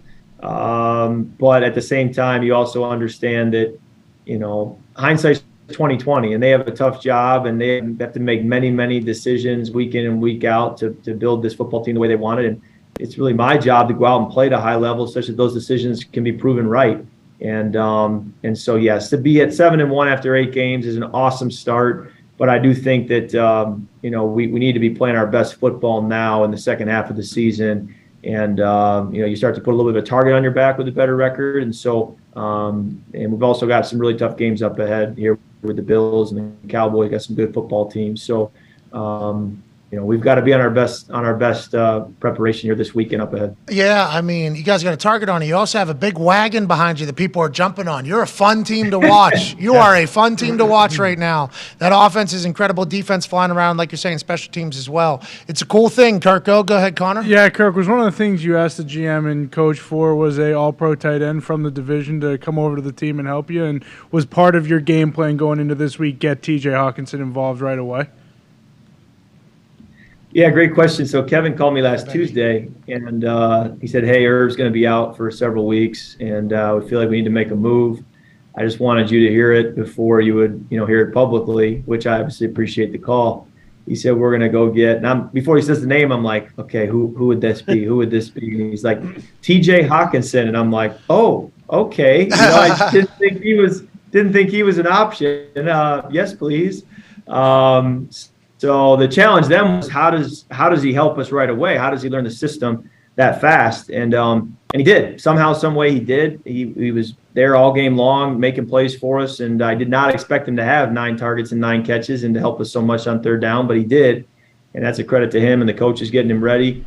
But it'll be interesting to see as we go now, how we can kind of phase him into our offense and kind of use him to take some pressure off Justin and Adam and KJ and really help us while Irv's dealing with this injury. Hey, how rare is that for a guy to come in like that at such short notice to have not only so many targets, so many catches, be productive, but like you said, he's playing the majority of the game. That's pretty tough on a week's notice, I feel like. Well, and the tight end position, you got to be involved in the run game. You got to be involved in pass protection. You got to be involved in the route tree on third down. You got to know audibles, hand signals, code words. There's so much the tight end does where you can't really zoom focus on any one role. So we asked a lot of him, and he responded. And It's going to be great to have him as a complement and to know that, if they're doubling Justin, if they have coverages, take away some different route concepts that we like to do with our receivers, to have that that tight end position there, it really helps. We had him to score a touchdown. Seems like you thought the same thing. I'm excited to see what you end up doing with him. And once again, shout out to the Lions trading him away in the division. Yeah. Kirko, you can't laugh at that, obviously. You're not allowed to do that, especially at this moment. Hey, on the video of you dancing with 2 watches, 10 chains, and Kirk Thuggins and Kirko chains, little Kirko, not enough was said. Hey, we're talking 8-pack in there. Hey, we're talking 8-pack in there. Good rhythm, yoked up. Drug tested? What are we? Is there a different? Is this how you've always been? Did we just not ever see you shirtless, thugging around on planes? Have you always been absolutely strapped, or have you had to change the way you treat your body as you've gotten older in the NFL? I have always been absolutely strapped. More so in college, in college, and you guys live this if you remember. I mean, the college lifts, they are meant to make you look good at the beach. And you better believe by my senior year, I looked good at the beach. Okay. I really couldn't move very well, but I looked good at the beach. And so in the pros, I've kind of backed off the heavy lifting and tried to to just take it back, dial it down a notch, and work more on movement, flexibility, tissue work, and stuff like that. But man, my best days are probably coming out of college. I remember at the Senior Bowl when you had to stand. Jeez, Kirk, look at you. Kirk, look at you. There it is. Look at the feet on it. Kirk is. God.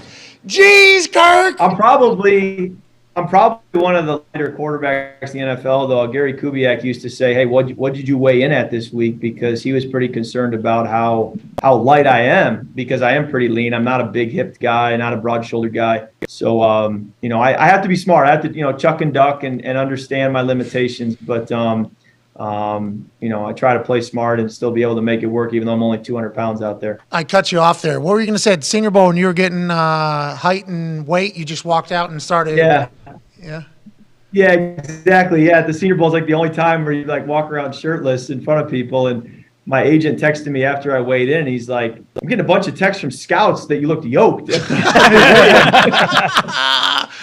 so I appreciated that. But then I came to learn that guys like Eli Manning and Drew Brees and Tom Brady and Peyton Manning, who go to Super Bowls and go to the Hall of Fame and play 17 years, that they don't really look that great with their shirt off. So I realized that's really not the goal. The goal is to do the stuff on the field that they've done, and so I kind of started to dial it back. I don't know. I saw you with a 19-yard scamper for a touchdown as well. I'm seeing you with an 8-pack now. I think there needs to be a little bit more respect put on Kirk Thuggins' athletic ability and how much of a study he is. Ty, your question for Kirk Cousins. Kirk, you mentioned the tough games that you guys have coming up, and although you're 5 games up in the loss column in the North, and it seems like you basically have won the division, how do you guys keep that chip on your shoulder when you're continually winning and looking good and having so much fun on the plane? Like, how is it? I mean, is it hard to not maybe kind of get a little taste of that success and kind of overlook what you guys have ahead of you, or do you realize hey, this is a team that could legitimately go win the Super Bowl, so having that chip on the shoulder isn't that difficult? I think we are not winning that convincingly. I do think that there's a lot of room for improvement in the way we're playing. And so I think we would walked away from a few of these games saying, I'm so glad we won, but we've got to play better. And so there's that part of it that I think gives us all an edge. I think also in 2020 and 21, we lost so many close games, felt like we had a really good football team, but just, came up really one game short in both years of making the playoffs. And so those experiences the last 2 seasons, I think, stay with you, and it forces you to kind of keep that edge and not leave anything to chance. So I think this group knows what it takes to win in this league, and it's starting to show. But those past experiences, I think, help us to keep our edge. And playing at Buffalo this week also is going to keep you with that edge, because that's a tough place to play. Hey, they're going to be pissed too. I don't know. They lost to the Jets. I don't know how much you pay attention to everybody else. That is going to be a frustrated football team. We hope Josh keeps the mustache in. Last question here from Tone Diggs for you, Kirk. Kirk, you talk about chucking and ducking. There was a play yesterday. You took a deep shot to Justin Jefferson. You took a shot to the ribs. Did not look like it felt good. Did he thank you for that? How the ribs feeling today? Yeah, I got the wind knocked out of me. I'm doing fine now. I just need to catch my breath for a second. So I just kind of laid there to make sure I could breathe.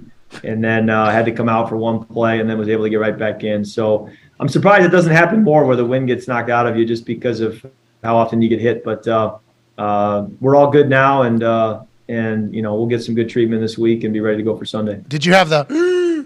Was that like that? Oh, yeah. Yeah, full on. Hey, that's scary. Don't you think you're going to die out there? And there's some moments where you're like, if I die, I die. I guess you have said that. But there's times where you think you say you're never going to breathe again, right? And there's some of that thought out there. Were you having that on the field or no? You do have that thought for a second that you're in a dark place and you'd like to get out of it. I remember whoever hit me, Payne or whoever hit me pretty good. And I don't know what I sounded like, but I must have been like, because as he walked by me, as he got up, he goes, "You'll be fine. You'll be fine." So I must have been moaning or something. Well, keep enjoying yourself, man. It's a lot of fun to watch. Maybe are you going to get a couple chains for yourself, or how many did you have on yesterday? I think that's the natural next step. Yeah. I think more chains is the natural next step. I mean, at some point when you're wearing 7 or 8 and your shirt's off, I don't really know where it goes from here unless I go get my own. I mean, we've got a lot more away games. So if we win one of these away games, I just don't know where to take it from here. So natural next step would be to get my own. You got to get a grill. You got to get a grill. A grill. Yeah, I think we appreciate you, ladies and gentlemen. Quarterback of the Vikings, who are 7-1, Kirk Cousins. Yeah, Kirk! Thank you, Kirk. Hey, we're talking. Yeah. Looks good, doesn't he? Yeah, man. Dude, it is a full-on Olympic Impressive. swimmer. Yeah. He looks fucking unbelievable. Everybody's talking about the change, which are awesome. And I'm sorry, Rappaport, we didn't ask if his glasses were prescription. Whoops. Jeez. But he's doing his dance, and doing the whole thing. And then I'm looking at him like, well, goddamn, Kirk is fucking strapped, dude. Shit. And he's like, no change here. Yeah, I've always been absolutely yoked up. Don't worry about it. He's having his best year, living his best life. I'm happy for Kirk. Thankful that he joined us. Let's take a break, okay? Let's take 5 and reset. Okay. Because there's a lot of things to talk about. Jeff Saturday becomes the first interim head coach since 1960, I believe, to be hired as a head coach without having any college coaching experience or NFL coaching experience. Is that considered an outram? In the NFL's, what's that? Would that be called an outram coach? No. Interim, I think, is the time that it's serving, Correct. not where it's being hired from. I get the question, though, Z. I understand. Yeah. No. The question, what he's saying is it's getting hired from outside in. Yeah. But I think it's just for the time period in which you're Interim coaching. amount of time. Yeah, not the where you were hired from. Great Yeah. point, though. Yeah. Hell of a point. All right, let's take 5. Let's reset. I'm going to make some more phone calls to Indianapolis to get a little bit more information, hopefully, from some people around the building. Here we go.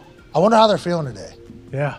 Have to feel much better than they felt. Who's calling plays? Who's calling the plays? So nobody on the staff has ever called plays before, currently, Here we go. including Jeff Saturday. Couple challenges ahead for Jeff, it looks like. But you Once again- never know, man. We'll see. Once again, they gained 0 yards in the first quarter this upcoming weekend. That is better than what they were. What do you think Matt Ryan's thinking? He might be He might starting be again. playing, He yeah. might. I don't know how Matt Ryan and Jeff Saturday are. Probably Atlanta, Georgia area. Probably know of each other. A couple Pro Bowls together. Maybe friendly with each other. Matt Ryan had no pads on yesterday. Hat on, ear thing in. I don't think they can play him. I think if they play him and he gets hurt or something, they're going to owe him a ton of money. Like they can't afford He to should play. call There's an plays. injury settlement or something he should call happening. plays. Yeah, He there's should call- something. Yeah. Maybe Matt Ryan's calling plays. That'd be Yeah. awesome. Now That we're would be talking. sweet. Here we Yeah. go. The Let's injury. go, Colts. What'd you say, Zito? 73,000 people watching. Oh, I wonder I what. think we should take a break so more people leave. Get that number back down to where it should be, about 500-600 people. And the Matt Ryan injury thing is they owe him $18 million. Well, there it is. If he's injured. If he can't pass a physical. Yeah, 3 days into They're just next waiting for year. you to They get a owe call him, yeah, 18. on air. What's that, bub? They're just waiting for you to get a call on air to be part of this coaching staff. There ain't nothing. First of all, I enjoy my life. I'm having a good time. I love what I do with the people that I do it with. There is 0% chance I'll go coach in the fucking NFL right What now. if you just got to call plays for Yeah, like 9 weeks? the opportunity to call plays If for 9 weeks. You're OC. But you guys got to remember, like, I didn't play Madden. What if you didn't have to go to practice? What if you just showed up on game days? Then it would be to cool. call plays? Yeah. If you don't have to That'd do be like the better. 20 hours And a day. only home Fair. games. All right, if I have a sheet of 7 plays that I can call and run, I'm with it. Mm-hmm. I'm absolutely with it. Now I'm gonna need Jeff to suit up. He'll do it. Yeah, because Jeff, player coach, Get him a contract. offensive line's the biggest problem. I wonder what Jeff's gonna say to that coach Strasser, I believe his name is. Hey, since you got here, the offensive line is going like this. What is that? What if he fires people? What if Jeff comes in and starts firing people? Can he? I don't know. Does He's the head coach. Jeff become the offensive line coach after firing the offensive line coach, who is literally probably a great guy? I don't know him. I never met him. Probably I wouldn't good. want to take on more responsibilities if I was Jeff as a first-time NFL head coach. Would you want to give yourself more jobs? The fucking offensive line stinks. They are bad. Yeah, he can help out. He could hit. Yeah, I mean, it's going to be interesting. I can't wait to see what happens. Well, Monix was I'm kind of excited like for the coach when they brought him in. Yeah. Yeah, Monix was running. He did have the whistle. Didn't even have to give up your washing machine either. No. And Jeffy Moon Saturday has a great ring to it. Jeffy Moon. Just like Jackie. Jeffy Moon. I don't think Jeff's ever owned in the team. There's one guy owning the team. Yeah. Forgot Jackie And owned that it. guy that's owning the team is like, let's enjoy this, brother. We fucking never get to do this type of stuff. Remember what we said? If we were the Lions, what would we do? Yeah. We would do this whole thing. Let's do it. I mean, we have the opportunity to do it. We got to sell tickets still. We fucking stink. I mean, this is awesome. It really is. Like, if you were a fan of the Colts or any other team that's kind of in this similar situation as they are, like, this is exactly what I would want the team to do as a fan. It's like, you know what? Fuck it. Let's do a bunch of stuff that's never been done before. Let's see what happens. If McCartney is playing one step for the Indianapolis Colts this year, let's deem it a success. Yeah. Let's put a banner up. Yep. In the rafters. Agreed. If fucking any of these people that What Jim's position? Slot whatever he position. wants, Slot, whatever he wants. Punt returner. Punt returner. Fuck it, lefty quarterback, dude. Have him sitting in shotgun. Just have him out there slinging it. I don't know if punt returners. What if Jim calls Andrew and says, "Hey, remember that money we gave you that we didn't have to give you your OC for the rest of the season?" Okay. Oh my God. Yeah. This is a text I just got from a player who is a veteran in the NFL. Huge news about Jeff Saturday. Most important role in football history, in my opinion. Has a chance to prove the players can be a head coach and not the traditional bullshit coaching tree. The job is to manage 53 personalities, not just manage the game. Jeff Saturday knows the locker room, been there, done that, and beloved. We shall see. Well, we shall. I hope he does good. Yeah. Guy's a great leader. Incredible leader. I got to see it. The world got to see it. Jim Irsay said, I won't see it. Yep. Let's take 5 and get back on the other side of this incredibly weird Overreaction Monday, November 7th. What will happen next? Who's playing fucking quarterback this weekend for the Indianapolis Colts? Is Sam, I'm going to sling it, Ellinger still doing it? Or is Jeff Saturday talking Peyton Manning into coming out of retirement? Ooh, hell yeah. And riding that horse one more time. We'll talk about that and more on the other side. Take 5. Bye.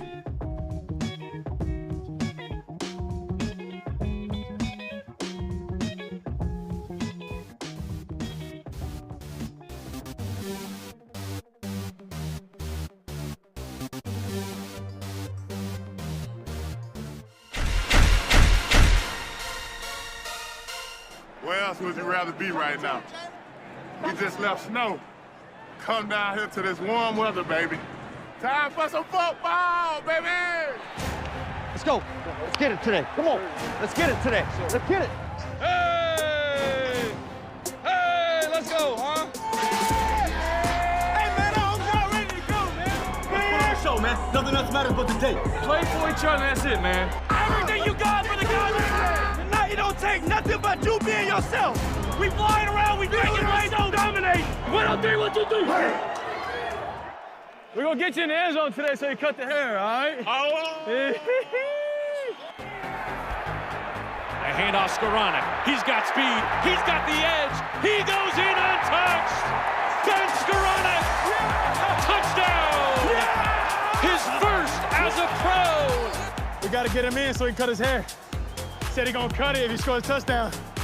Handoff goes to Nick Chubb going right side. Nick gets a block across midfield to the 45, down the sideline, pushed out of bounds. Burrow catches, looks, fires, chase, touchdown! We're gonna get the ball back. We're gonna get the ball back. execution. Great communication. Great teamwork. Rock. When in doubt, I'll be over. End zone, touchdown, Gesicki. How about Mike Gesicki? A little bit of a breakout game for him today. Hey, keep running. It's coming. And Kyle Pitts caught it on U.S. soil. Number 8 has a touchdown. Hey, let's get him off the field right here. Let's get him off the field right here. Throws it right, and it's intercepted. Patrick Peterson. And they bring it. Here comes Derwin. Russell Wilson sacked. Derwin got him. Bro, I checked his ass out the club. Bro, you see how lifting his ass up? He say, well, I hear him, he say, damn. Runs to his right, gonna keep it and run with it. Gets a blocker in front of him. Dives over a man at the 20-yard line. He is unbelievable. Make room in the highlight film for that one. I told you, prime time play make prime time plays a big time game. Into the end zone. Touchdown, Devontae Smith. Jamar Chase is taking over this football game and once again goes off in this building. Unbelievable. Hold you. Let's go. He can't hold you. Out, man. Out, damn it. That's us. Keep beating us, man. Let's go.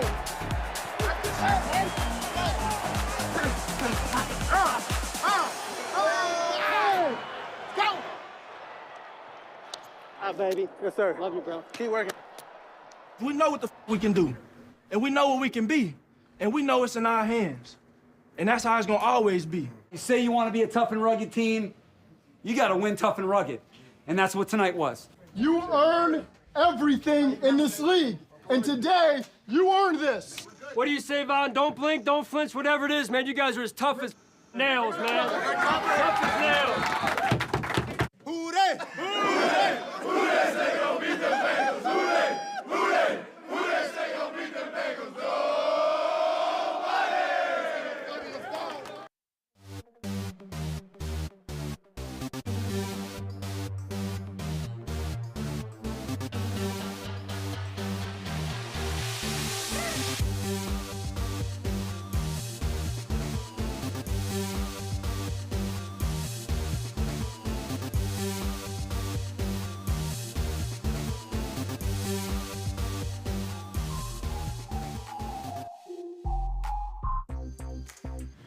Welcome back to the Pat McAfee Show on this Overreaction Monday / Holy Shit, Jeff Saturday's the head coach of the Colts Monday.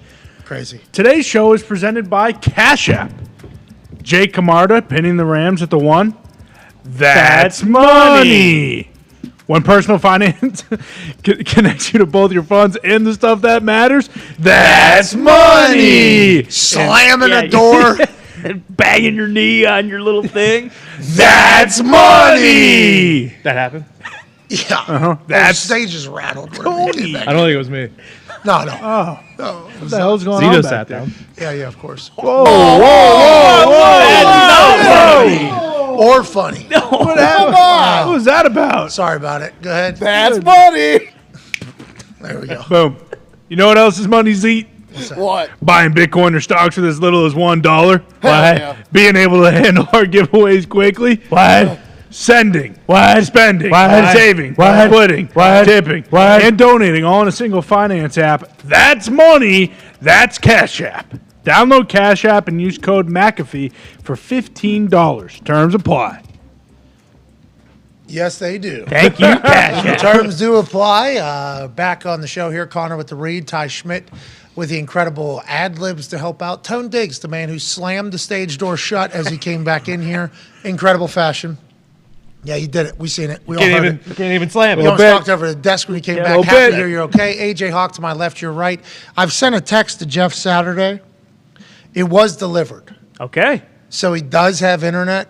If he is on a plane flying to Indianapolis right now currently because they have a 6 p.m. press conference, or if he's on the ground already choosing not to answer or hasn't seen it, we do not know. All eyes will be on that text. All eyes will be on the 6 p.m. press conference. If you're just joining the show, which I doubt you are, there has been news that has rattled the NFL. today here in Indianapolis. Jeff Saturday has been named interim head coach of the Indianapolis Colts. It has been reported now that Jeff Saturday did coach in high school, and his record was a little bit below 500, but the teams they're playing against had dudes. Exactly. So don't worry about that. Jeff Saturday, part of the Ring of Honor ceremony for Tarek Glenn a week ago when they took on the Commanders. The Colts lose that game. The Colts lose in an embarrassing fashion to the Patriots just yesterday, racking up an incredible -2 yards in the first quarter against the New England Patriots. Frank Reich gets fired. Jeff Saturday gets hired. Feels like we're living in a simulation. AJ, have you taken a chance to really take this all in, and what are your thoughts? I mean, honestly, I'm trying to figure it all out. And like I said before, I'm excited that this happened. I'm a bit surprised that it happened with Jeff being named interim head coach and nobody on staff has ever called plays. But it's true. Like, what do they have to lose? Honestly, what do they have to lose? Like, why not bring some juice to the squad, let the fans, okay, this is cool, even though our season's not going like we would have wanted. We know this guy. We love him. Whatever. Let's see what happens. In my head, I was just trying to think of how they win games going forward. Maybe they win just because they care. They showed zero effort yesterday for Frank Reich, right?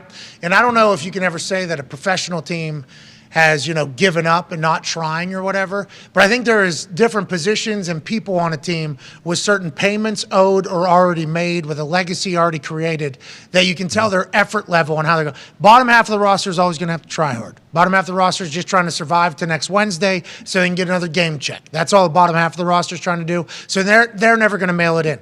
But if you take a look at some of those other guys, that have made it, that have a legacy, have already been paid, and have a little bit more that they can kind of fuck around with, nobody cared. It seemed like nobody gave any effort yesterday against Page. It was embarrassing. It was an abysmal performance by that Colts offense. The offensive line, highest paid offensive line, obviously Jeff Saturday coming in, former offensive lineman for the Indianapolis Colts.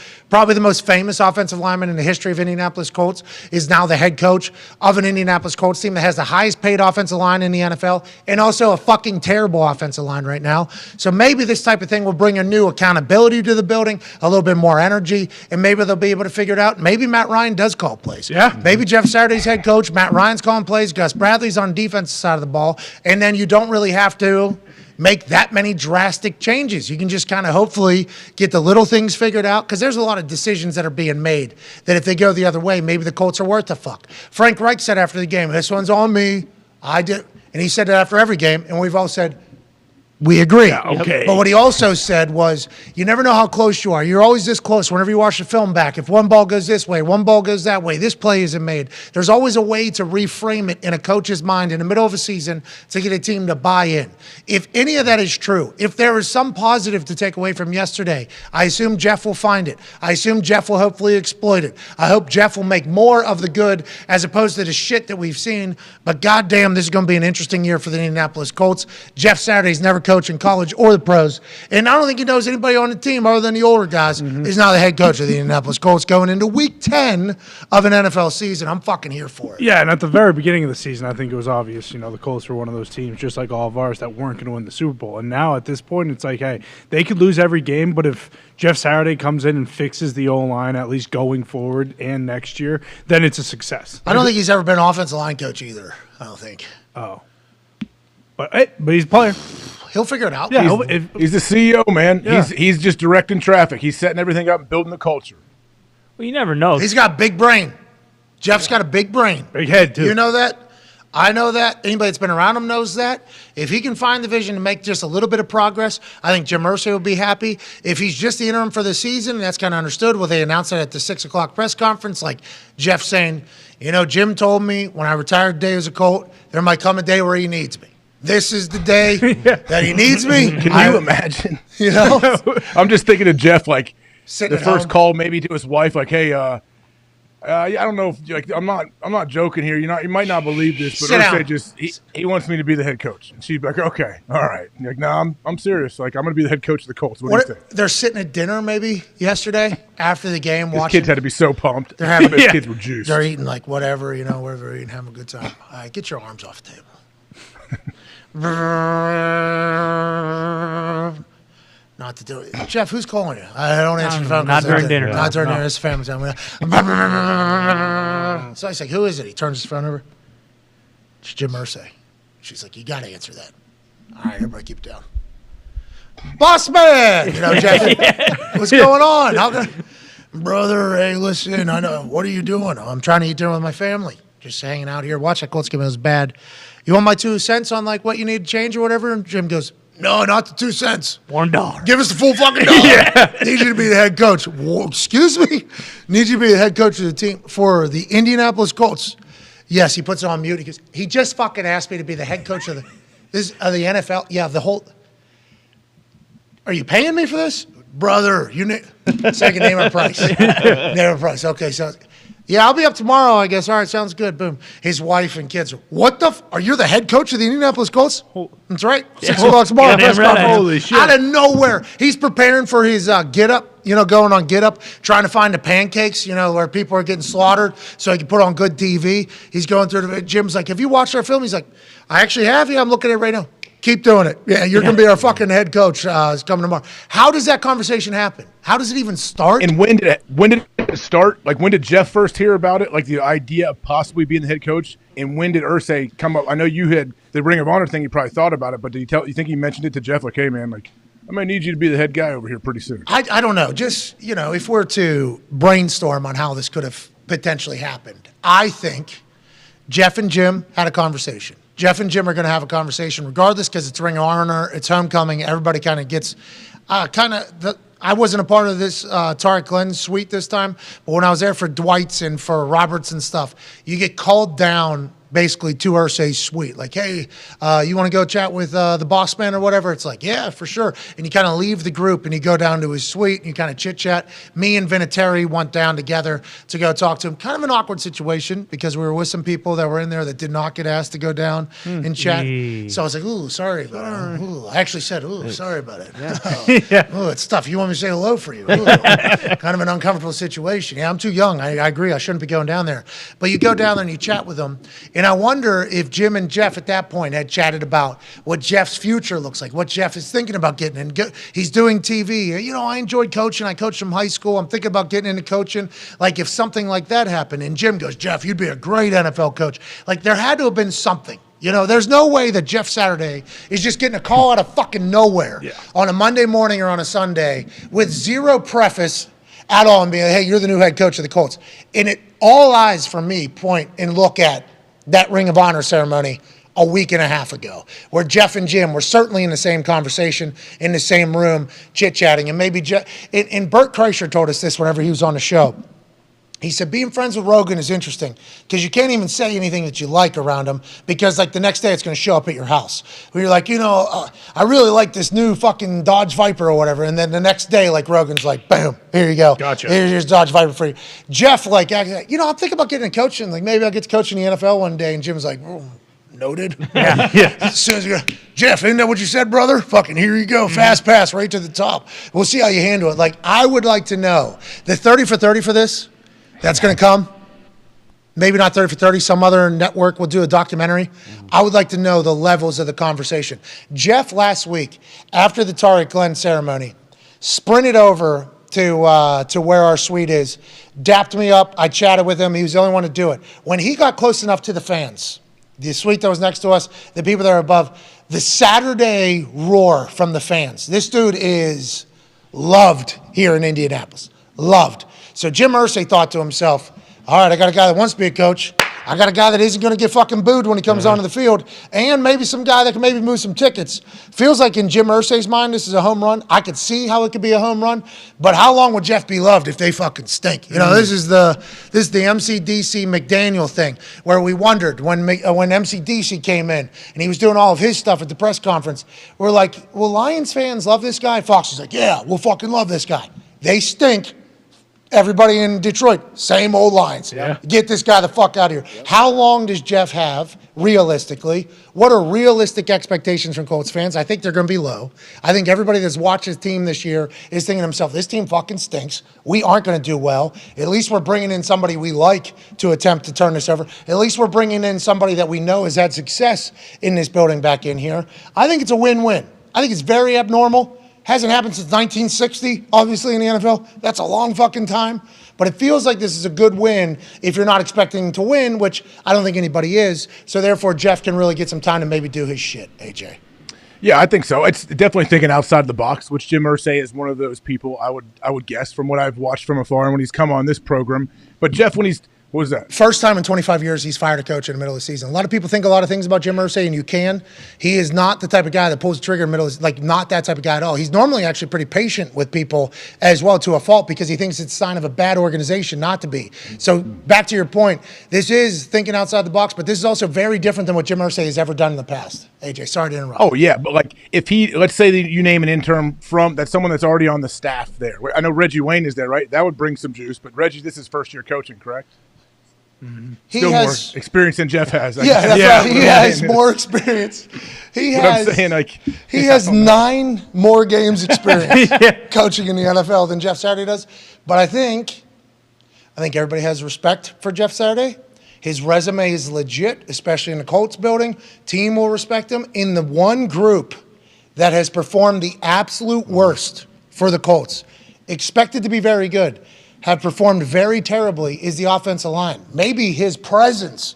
Who knows if he'll have hands on him, hands in the dirt, right? Who knows what he'll be doing? Yeah, he will. He'll be hands-on with the O-line, I guarantee you that. I don't know how you cannot be, especially whenever you got Quentin Nelson blocking ghosts. This guy's supposed to be a fucking Hall of Famer guard, looking terrible. Ryan Kelly, he's supposed to be a guy. I got a lot of respect for Ryan Kelly. I love Ryan Kelly. I appreciate him as a human. His offensive line seems to be all out of sorts. I don't know if that's on him or not. The other 3 are basically just kind of, what are those revolving doors, both metaphorically and actually, whenever they're blocking and changing people over. So maybe his presence adds a little benefit to the offensive line just naturally, and they get better, and then everything else can potentially go. But I have no idea what to expect out of this Jeff Saturday era. I have a question. Is there a legitimate chance that he's the coach going forward next season and beyond? And if there's not a legitimate chance of that, well, because you guys have been in the locker room, obviously, will NFL players respect what he's saying? And, like, if he's not threatening or whatever, but will they I think there's certainly a chance that Jeff's the new coach, right? Yeah, I would imagine. Yeah, that would be Irsay's dream. This works out. You give the town some hope and everything. Boom, Jeff's head coach rolling into the offseason. Not a lot of hope this year either. So you get him 9 games of experience of being a head coach under somebody else's thing. And maybe this is a tryout. Maybe this is like a 9-week interview for Jeff Saturday and Jim Irsay, who know each other very well. Jeff is probably being very straight up with Jim, because Jeff is all the traits that Jeff has would make a fucking great head coach. His resume, his intelligence, his leadership ability, his authenticity, his juice, like he's got good energy, good juice. Everything that he has would make him a great head coach in theory. But I would assume Jeff told Jim, like, I don't know how I'm going to do, pal. Like, I don't, And did Jeff even want to coach? Like, it's possible that Jeff wasn't even looking at coaching, but he got offered the head coaching gig and said yes. I don't know. See, in my eyes, I don't know if he wants to. Do you think he wants to coach? Okay, if Jeff was thinking of coaching, like when he talked to Irsay, maybe over the last year or two, let's say, like Jeff's thinking, maybe I'd like to coach someday.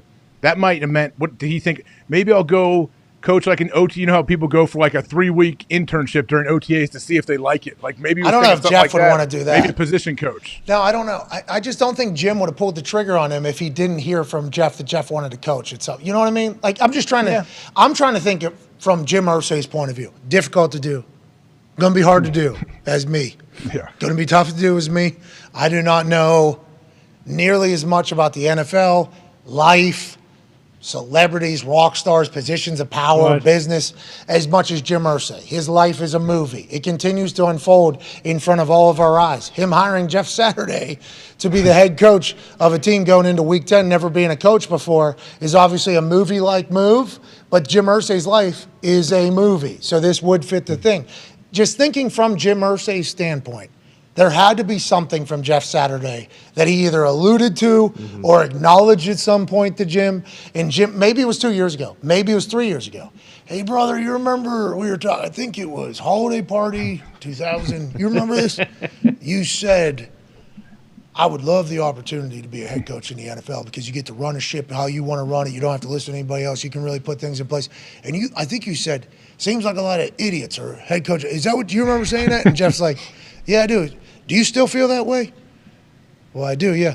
Great, you're hired. Let's go. Fucking firing Frank in 20 minutes. You are coming to do it. There had to be something, and I hope they tell us at 6 o'clock at the press conference, there had to be something that got us to this point, because this feels like it came out of left field for everybody, including people that were in the Colts building.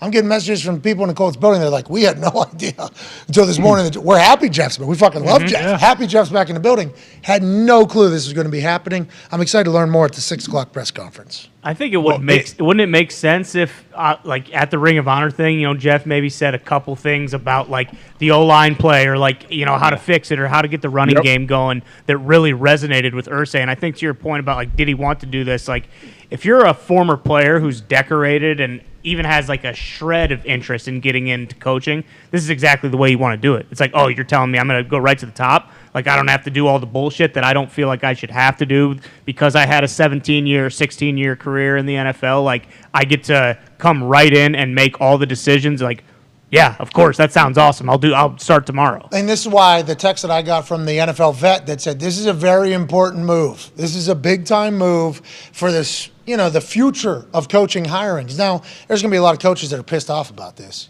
A lot of people that are going to be pissed off about Jeff Saturday getting handed this job. Now, what did he do? I don't know. Broke his bones, sweat, puked all over that facility.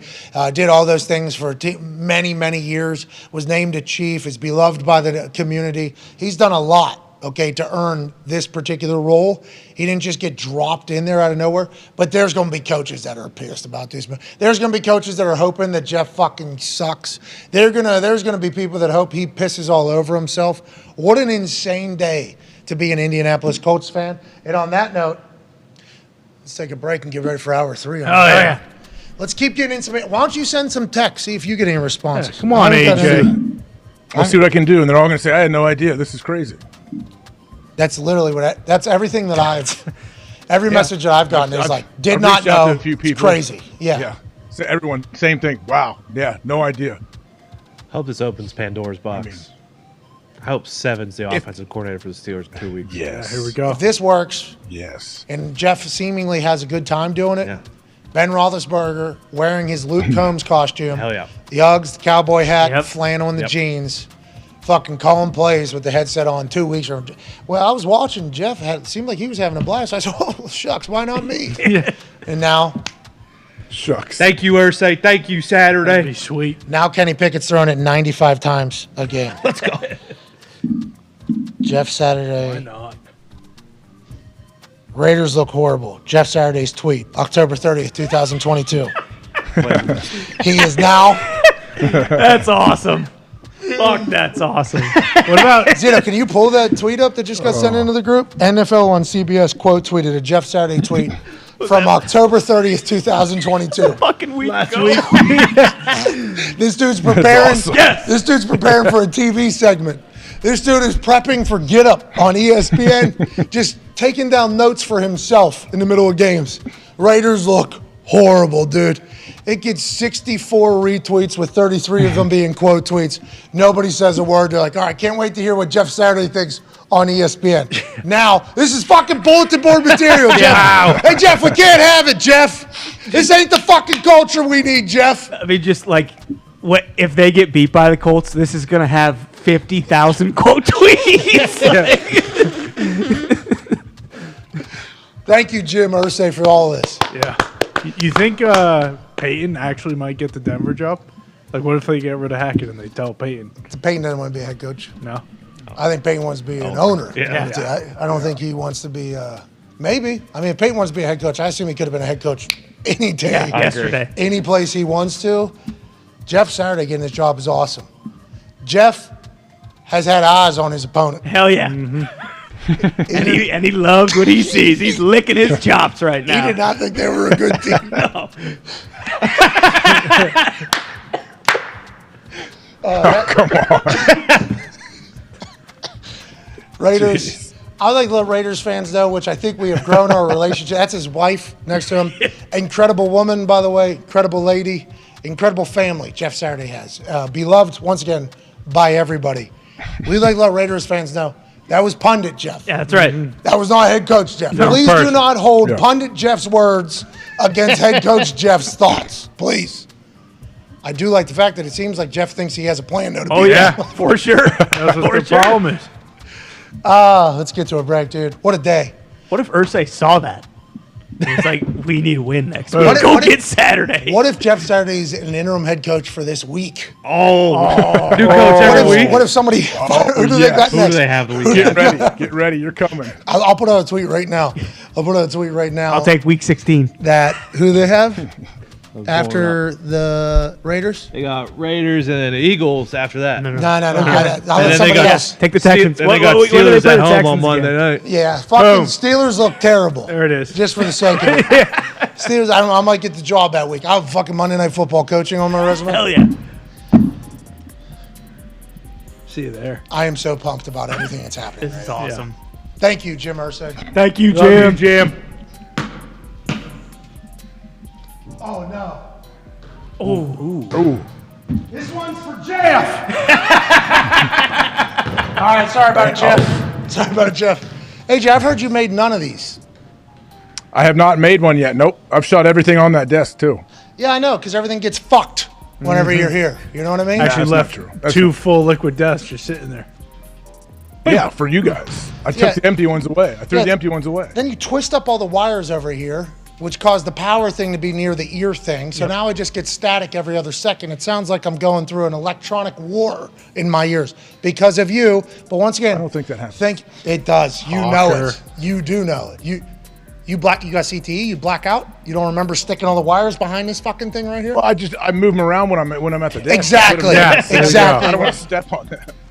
I don't want to step on This it. game stinks. This game stinks. All right. Let's take 5. Have hour 3 on the other side. What a day. We got overreactions to do around the internet. I think a lot of the Colts ones are going to be wiped away because a lot of the Colts overreactions I've seen were like, of course, we're going to keep Frank around for the rest of the season. This guy stinks. He's been fired. He's not even a thought right now. Frank Reich is not even a discussion. No. The Frank Reich era is over. Welcome the Jeff Saturday train. And the fucking AFC South better look out. Speaking of, got to talk about the Titans. Got to talk about the Chiefs. Got to talk about the goddamn Seahawks. Got to talk about all the teams that are doing things that we never expected them to do whenever we're going into this 2022 season. One of them being the Indianapolis Colts. Never could have guessed they were going to hire Jeff Saturday to be the head coach. No. We're back in 5. Take high. Bye.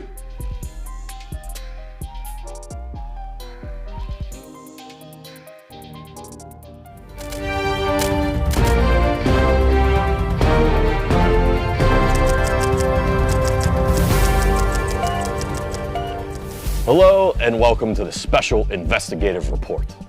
Much has been made in the media world on the life and charitable donations of the man Pat McAfee, especially lately with the rise of the ever-popular Pat McAfee Show, a show that in his own words, stinks.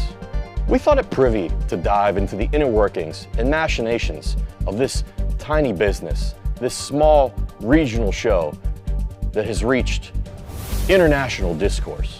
We sat down with the suit himself, Bruce Brown, to figure out what, where, when, why, and how they're able to give away so much money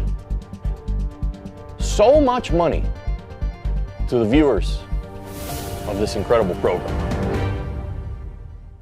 So yeah, when you enter a Pat McAfee Show giveaway or win a FanDuel merch picks contest on Sunday, essentially, the entire hashtag will be downloaded into an Excel file and the winners will be randomized within that.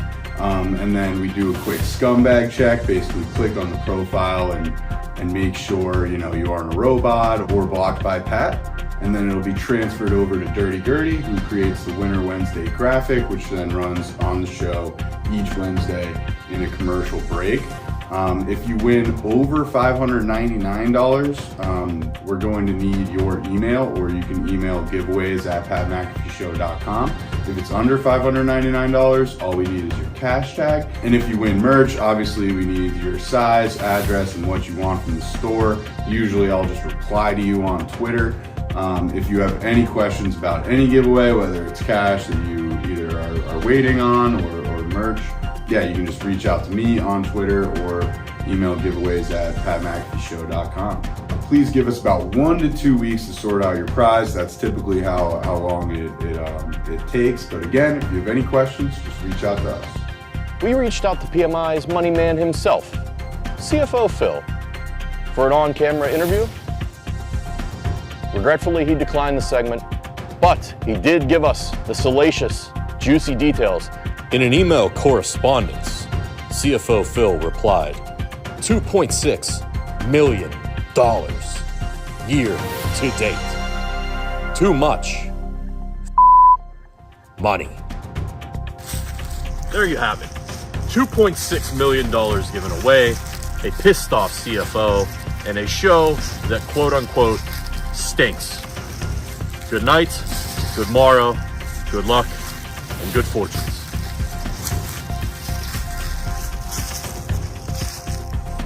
Ladies and gentlemen, a man with the dog mentality, Paisano, Coach Sirianni. Yes. You're fucking awesome, dude. Did you ever feel any pressure that you were going to have to change and adapt to being a head coach and speaking in the same bullshit ways that every other head coach talks in? Some of the best advice I got was be yourself, because if you're not yourself, everyone's going to see through it. The messaging is the same. You're just doing it in your own way. And I think that's the most important part. And being authentic, you're 100% right. As you were saying, if I wasn't me, everybody who would tell the fucking locker room immediately going to be like, well, this guy, he's a stooge. There's another coach that wants to talk to you. Coach Sirianni, your question for Coach Sirianni. I feel like I know you just as good as I know myself. What is it about Jalen, you think, from your point of view, last year to this year, that is like cementing him as a guy that people are talking about? This motherfucker might win the MVP. Well, I know which one thing you want me to say. He's a dog. Yeah! Yeah! He's a dog! Yeah! Fucking dog! Do you maybe want to play best 2 out of 3, rock, paper, scissors, coach first coach? You're there forever, huh? Like, you have to have that mindset as the head coach. Like, do you feel like you're the perfect head coach for the Philadelphia Eagles? Because it feels like the team is the perfect representative of the city of Philadelphia. And I might be wrong. I'm from Pittsburgh, so the Johns are going to judge me for that. I love the passion of the city and how much they care about football, because I care about football. I love football. I don't have a lot of hobbies. My biggest hobby is football. Rock, paper, scissors, shoot. What you got? Scissors. Yeah, the same person. Okay. We both threw scissors. Dog mentality really is to be in the moment that you're in now and not worry about what happened in the past, not worry about what's going to happen in the future. It's all about our process and about being here today to make sure we're about to go 1-0 this week. That's it. Rock, paper, scissors, shoot. Ooh, I definitely got Jason Kelce the kegs of beer. I was just trying to sweeten the deal of him coming back. As long as I'm the football coach here, I want him here, so I'm ready to give as many kegs of beer to him next year and the year after that and the year after that, because that guy is a dog. Rock, paper, scissors, shoot. Same man. We are getting our ass kicked in this preseason game. Belichick is taking it to us. It's halftime, and we are getting booed like you've never been. I was like, paper, rock, paper, scissors, shoot. Oh, I think you might have rock there, but hey. You got no idea what I'm going to do, because you're like, there's no way he's throwing scissors again. Come on, baby. I got a damn flower thrown at me. Right? A flower chucked down. We lost to the Chargers. Boom, flower chucked down. Hey, how's your little manure settling in? That's literally what that John said as they were throwing that John at you. They were like, how's the manure and how's the flowers coming, coach? Hey, this is game 7 here. Rock, paper, scissors, shoot. Scissors again. He threw scissors again, so did I. Rock, paper, scissors, shoot. Oh, you guys are the same. Come on, hey, this is for 15 or 10. Paper, scissors, shoot. Oh! Dog mentality. I got dog mentality, coach. What can I tell you? Hey, What? let's go. This show fucking stinks, and the fact that you listen, we are very, very thankful for it. AJ, you never cease to amaze me with your toxicity, pal. You got a couple of these? God damn it! What the fuck are you doing? Boston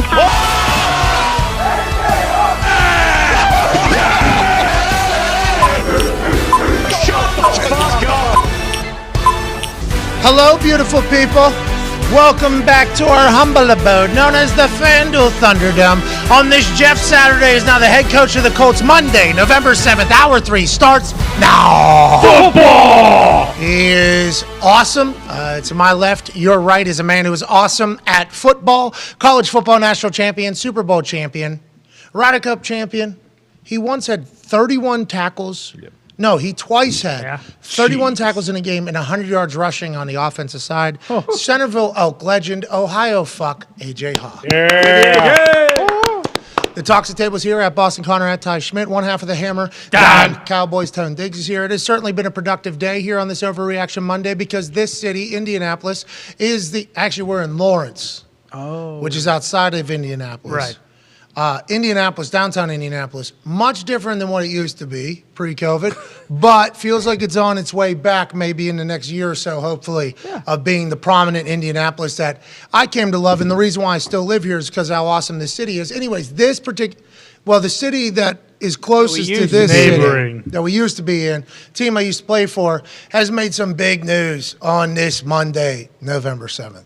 Because yesterday they traveled up to New England, Foxborough, a familiar foe, the New England Patriots, a nemesis of the Indianapolis Colts, and they put out an abysmal, embarrassing performance in which they had negative 2 yards offense in the first quarter, making a lot of people wonder, you fired the offensive coordinator a week ago that we didn't know exists. Frank, were you even preparing for a game to be played? And how is this what your team has become with such high aspirations at the beginning of the season? Monday comes around, Jim Irsay says, Frank, I appreciate everything you've done for Indianapolis. You're an incredible human. I think we all like you, but it's just not working for the Colts. You're fucking fired, dude. So Frank Reich's fired. Who's going to be the interim head coach? Is it going to be Gus Bradley, who's the defensive coordinator, former head coach of the Jacksonville Jaguars and other places? John Fox on the staff, former head coach of the Broncos and the Bears and some other places. Will he be the head coach? No, Jeff Saturday has been hired as the head coach. And you're asking yourself, has Jeff Saturday ever been a head coach before? He has not, except for in high school football, but he has deep ties with the organizations. He is beloved by the Indianapolis Colts fan. He's got a big brain. He's a great leader. He could do great. He could not. It's a big move by Jim Irsay on this Monday, November 7th, and I wonder what's going to happen next, AJ Hawk. This is insanity. Will this carry the news the next 2 to 3 days, you think? Will this be what everybody's talking about, or will the NFL continue to be the NFL with one breaking news following another, and every time we go, that's fucking absurd, and it's like, yep, the NFL is a glitch in a simulation. It is always awesome. How long is this big topic of conversation, AJ Hawk? I mean, I think today it's going to be a big topic, and then obviously the reacting off his press conference tonight, and then we're going to get to see like the footage of of Jeff at practice, like maybe addressing the team a little bit. So yeah, I think it's going to carry on through the week, and then I don't know about you guys, but I'm curious just to see what it looks like, what it looks like with the Colts with Jeff on the sideline as the head guy. Like that's going to be fun to watch. I'm excited to see how it all pans out in Indianapolis, and we will certainly keep people updated. I have a lot of questions out to a lot of different people in the Indianapolis Colts organization. I put in a request for Jim Irsay to join us this hour. I have been told he's a little bit busy right now. This is going to okay, sure. Makes sense. What are you talking about? His work's done. He fired, he hired, work done. Yeah. I think they got to figure out a lot of shit if I had to guess. I think they're like contractually, what's Jeff Saturday signing for? Is just the rest of the season? Is it a 2-year deal? Is there an opt-out? How much is he getting paid? Is he getting paid for a full season? Is he getting paid for 9 games? Jeff Saturday's in a good position business-wise if he wants to be here. And I'm not saying he would. And maybe they agreed to a deal over the phone call whenever he was called at dinner last night when Jim Irsay was telling him he was going to be the head coach of the Colts. He said, excuse me, and they negotiated a deal then. But there's probably a lot of shit that has to get done. So we appreciate the information and getting back to us and the response and the request to the Indianapolis Colts. I would like to hear from Jim Irsay. Hopefully tonight, 6 o'clock press conference, we will. I mean, like you mentioned it, is there really any negative here? I don't think there is. I really don't. Like immediate reaction is to bury Jim Irsay for this hiring. For sure. But then as we've talked about it for the last hour, and we apologize for repeating ourselves if you've been watching for a while, I guess a lot of people have fucking appreciate it. Know that I'm sending out so many different fishing lines into the water to try to get more information and try to get people to talk. I'm trying my best. Hopefully they'll get back to me. Seems like it's a bit chaotic right now with certain people that I'm trying to message. The direct people is who I'm trying to message to see how this happened, and hopefully we'll find out at this whole thing. But it is immediately a burial, Jim Irsay. Yeah. All the pictures that Jim Irsay has tweeted of himself get brought back into the fold. All the bad stories of Jim Irsay that you've heard, because Jim Irsay has battled his demons, certainly has battled his demons. But if you think about his life, I think if he was able to avoid everything with the way his life has gone, I think that would have been an incredible feat that not enough people would have put over. I think there's chances for him to do some things, and he's made the wrong ones at a couple different times. But overall, the people of Indianapolis, I think, have benefited greatly from Jim Irsay's presence. I've gotten a chance to become kind of friends with Jim Irsay. I would say so. Friendly with Jim Irsay. Not friends. I would never get invited to something with me and Jim. Hey, yeah, you won't come over? That's not. That'd be a friend. Friendly with Jim Irsay. He's been nothing but kind to me, nice to me. He's helped me out with a lot of things whenever you think about business and who I should talk to and who I could potentially get a hold of. He's helped out so many charities and foundations. So I think immediately upon any decision that Jim Irsay makes, there's going to be people that point out his transgressions from the past and everything that he does and say, oh, this is what Jim does. Oh, Jim, go back into the Jim's doing this. And everybody says Jim gets on the bottle. I don't think he was ever alcoholic, so maybe learn a little bit more about him and his story before you bury him. But it is... Nonetheless, he's made bad decisions in the past. I think we all have. But whenever he does this, the immediate reaction is, what an idiot. What an idiot. This dude's been around the NFL a long time. This dude's been running a business for a long time. I think he was GM whenever he was 30-something years old. His dad just kind of gave him the job. And was he ready for it? Probably not. Did he do it? Yes. Long time, 11 years. Then he bought the team from his father for $1 million or something like that. He's the youngest owner at the time. He's had to go through so many different eras of the NFL. He's had to be a part of so many different negotiations with the NFL. He's had to negotiate stadium deals, not only one, but two of them with Indianapolis, and also in other ones that he's had to do for the NFL as a whole. Jim Irsay is a much better businessman than anybody gives him any credit for because of everybody just automatically talking about the way he tweets, the friends that he has that are a lot of hippies and songwriters and deep thinking motherfuckers. Jim Irsay's friends with those people, so that's not normal. So people don't think those people are always of a sound mind, even though they think much differently. Jim Irsay is an impressive businessman. Jim Irsay has had a pretty fucking good program for a long time here in the city of Indianapolis, Indiana, which if you fly over looks like about 2 blocks of New York City with how small it is. Business-wise, this is a home run. Jeff Saturday is the only thing we're talking about. We're not talking about Frank Reich. We're not talking about having -2 yards offensively yesterday against the New England Patriots, who aren't the New England Patriots of old right now. They're terrible performance against the New England Patriots. Jeff Saturday's beloved in the city. People are going to want to come watch Jeff Saturday. And do interim coaches ever really work out? Very rarely. Jim Irsay hasn't fired a head coach in the middle of the season in 25 years as an owner. Never done this. Has seen other teams do it, has seen other places do it, and I'm excited for the fact that he has seen other teams do shit, and he goes, why are they doing that? Everybody hates that guy. Yeah. Why would you even... if we ever do this, brother, and hopefully we never get in this, with his group of friends that he talks to or consultant or business, if we ever get to do this, we're bringing in somebody that's liked, somebody that we like, somebody that we enjoy, somebody that the people like, somebody that we're going to be able to at least have a little bit of positive. They hire somebody that everybody hates. But why would you go from bad to worse, brother? He's doing this with Jeff. I don't know if it's going to work out on the football field. Who knows what the Colts become?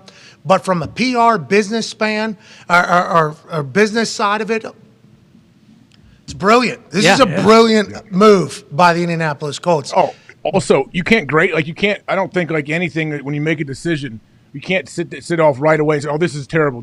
What's he thinking? I guess that can be your opinion, but we don't really know. We need to let it play out. It's like in the spring after the draft when they say, oh, who won the draft? I don't know. We got to see what happens when they get out there and actually put these guys in the game. We don't really know until we see how it plays out, I think. And what if, just on a complete flip side of everything I said, what if Jim Irsay is just like, man, fuck it, yeah. Season stinks anyways. Jeff, remember you told me you're one of my buddies? Jeff and him are friends.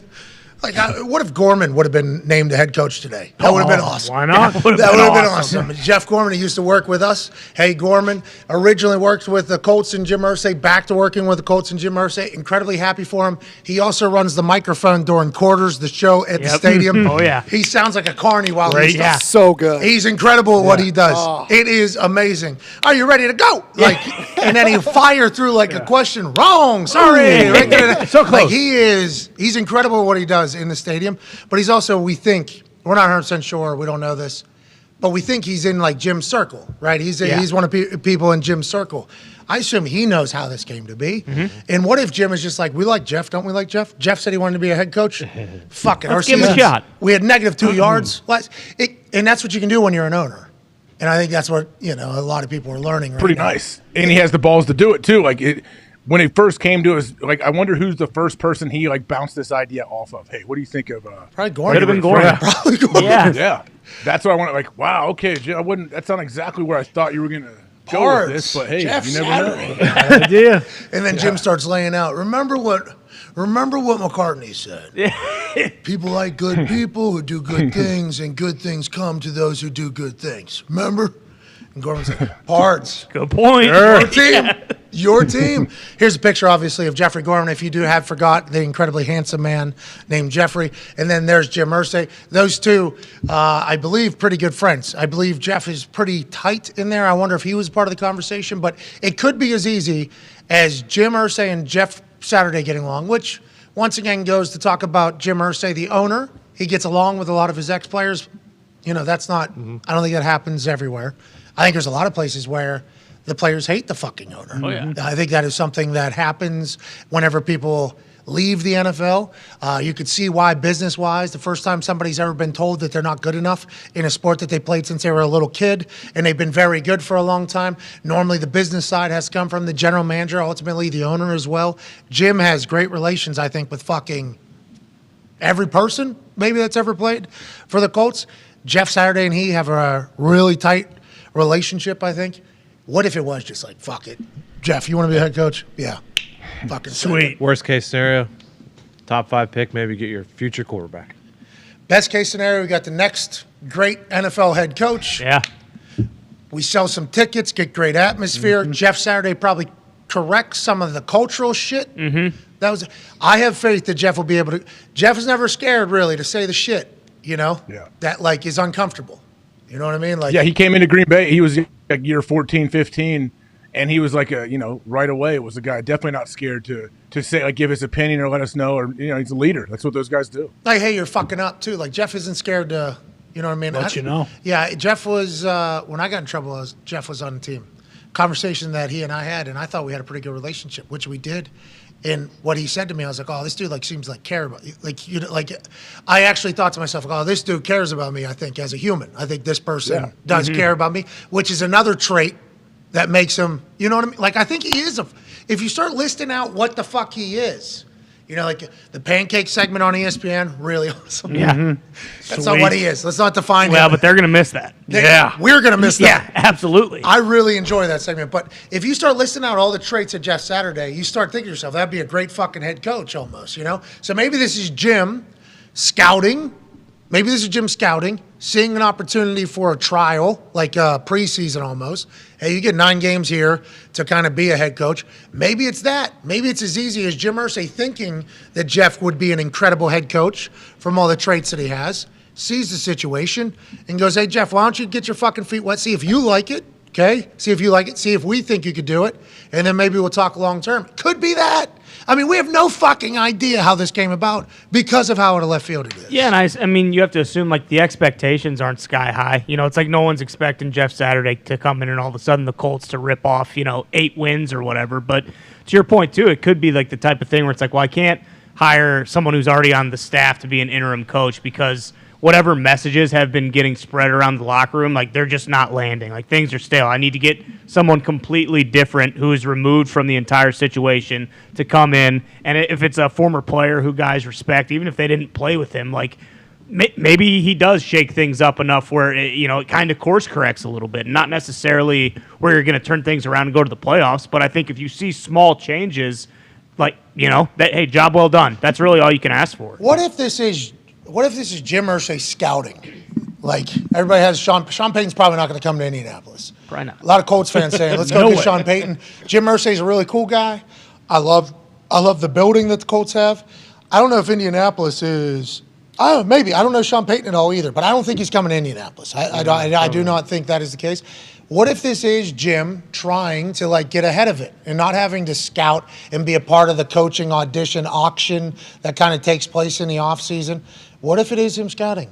Hopefully we shall find out today. Well, if there's other guys out there, though, think about it. If there's other guys out there that he wants to hire that are on different staffs, he can't go out there and talk to them now. He's got 9 weeks. He can't go take somebody who's an assistant somewhere else and bring him on his team now to be the interim coach and say, hey, I'm going to sign you to a 5-year deal. He still has to wait till their season's done. Yeah, so he's taking advantage of the extra time here. Yeah. And he's probably seen other teams fire the coach early and be like, why aren't they? Yeah, doesn't work. Oh, you know, old not that Jerry's done it, but just let's say some random owner.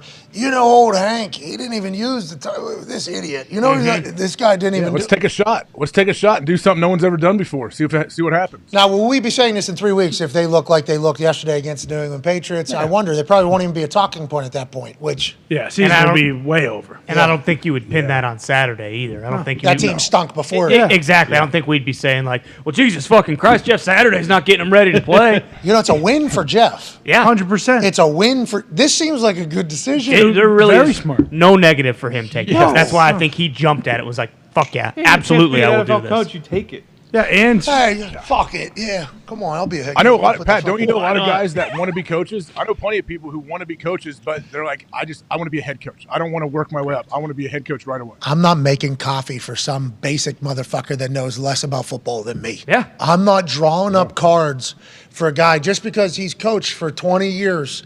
He's supposed to know football better. I just got done playing for 15 years in the NFL, currently how it is right now. I'm now drawing up cards until 3 a.m. for this guy just because that's how you got to do it. You've heard a lot of players talk like that. You've heard a lot of coaches say they're going to suck as coaches because you haven't been there. You don't understand how to handle situations. You don't know how to do this. You don't know how to get through this type of thing. If your team's acting like this, here's a drill that you learned or here's a practice that you learned from somebody 15 years ago. That's one of the great coaches. Then there's a development and all that. A lot of young coaches have gotten head coaching gigs. A lot of young head coaches have done well. They did not earn their stripes as much as other coaches have who had to wait around a long time before getting the dream job of being an NFL head coach. Now you got potential players just coming in who've never done it, and it's not going to be every player, okay?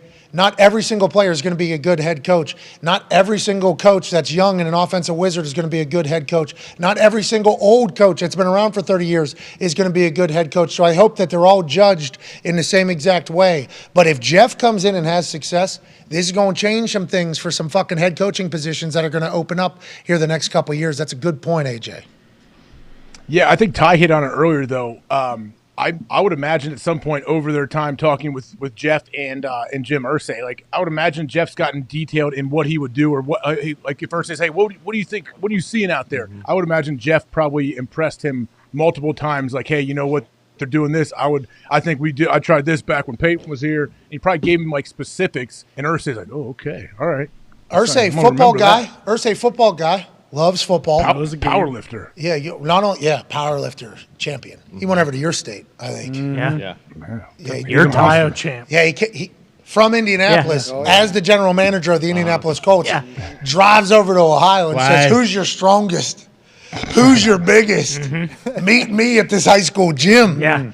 And then, obviously, Jim Irsay won the championship. Takes his Obviously. He's the Ohio champion. Takes the belt, jumps over the barricade, goes right back to Indiana. See ya. I do not know if he won, but in our head, he definitely did. He did. He definitely did. Sign that photo. Yeah. How do you feel? How do you think Ohio feels about that? Is that how it works? Like if you're really strong, you just go go to another state and you say, hey, meet me at this gym. Ohio State I'll Championship. you. This is it right here. Ohio State Championship. Now, who knows if that's real because there's written with marker on top of the picture clearly as a memory, and we're just hoping that they're accurate. But yeah, he went over to Ohio and said, "How much weight you got in the gym here in Ohio? Put it on a bar. Put it all on board. Put it on my back." And then he went over there. That bar's bending big time too, I bet. Dude, that was what do you mean you bet? Yeah, you can see it. What are we talking about? You Does bet. that look like Jim Irsay to you? Yeah. That Mizuno tee is awesome. That dude just hired Jeff Saturday as the head coach of the Indianapolis Colts. That's right. Damn right. This dude is continuing to live a movie life.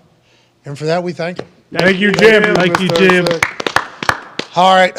What do you think that means for Ballard? Anything? Yeah, that's what I want to know. Well, that's. What do you think? I don't know, man. Like, where does he fall in all of this? I don't know. Do you think Jim said, "Brother, we're hiring Jeff Saturday as head coach. You like it?" Well, I mean, Do I all have right, thanks. Do I have a choice? Appreciate it. Yeah. Actually, I don't care. Shut up. I'm hiring him.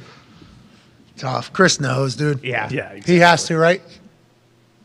Not a great situation. He'll for be him right okay, now, though. probably. I assume he knows, though.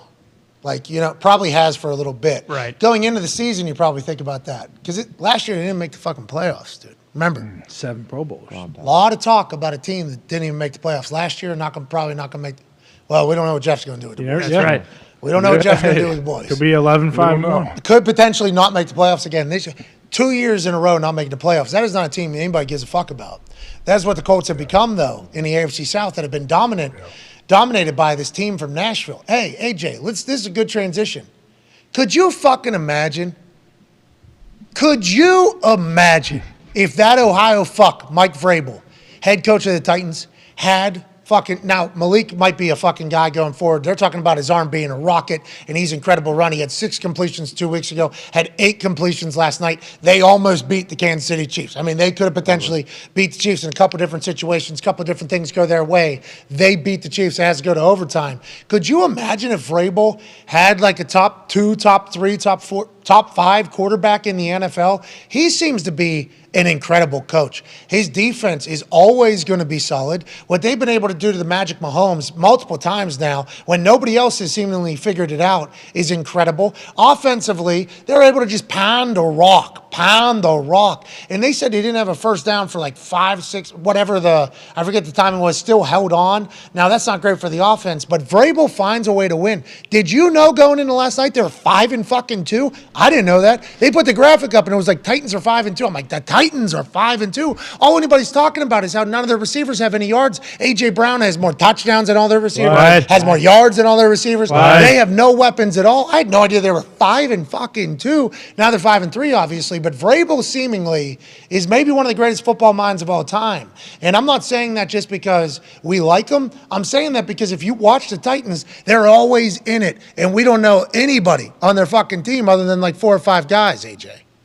Yeah, it feels like Bill Belichick, doesn't it? I mean, this is how Bill finds a way to stay in games and that do all the little things and not be scared to play like or not be scared, I guess, to have the game maybe look boring to some people because they know they're going to do whatever it takes. And Raves is one of those guys. I feel like he's thinking in the first quarter. He's already like setting things up and thinking about the fourth quarter. And this is what we got to do. How we're going to keep it close. All of that stuff. And I think he communicates that well to the team too throughout the week. So they clearly know, hey, this is the plan. This is what we're going to do. If you guys trust me, we can win this thing. I love it. I enjoy it. I like watching the way he plays. They're also tough. You know, you heard Collinsworth saying when Kelsey and Cuzzy 51 were getting into it we're getting into it early.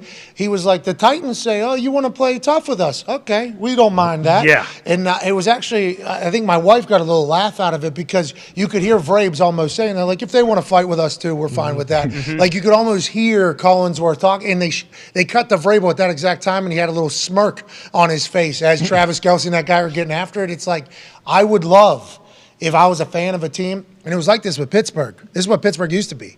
It's cool to be from a city in which the football team that represents your city is known as a bunch of fucking tough dudes. Yeah. Like, that is a great thing in the football world to be. So, like, people in Nashville, I don't think they know this because, you know, Nashville people are incredibly cool, and I know they're a passionate fan base. That place is loud. They're getting a new stadium. Congrats to that.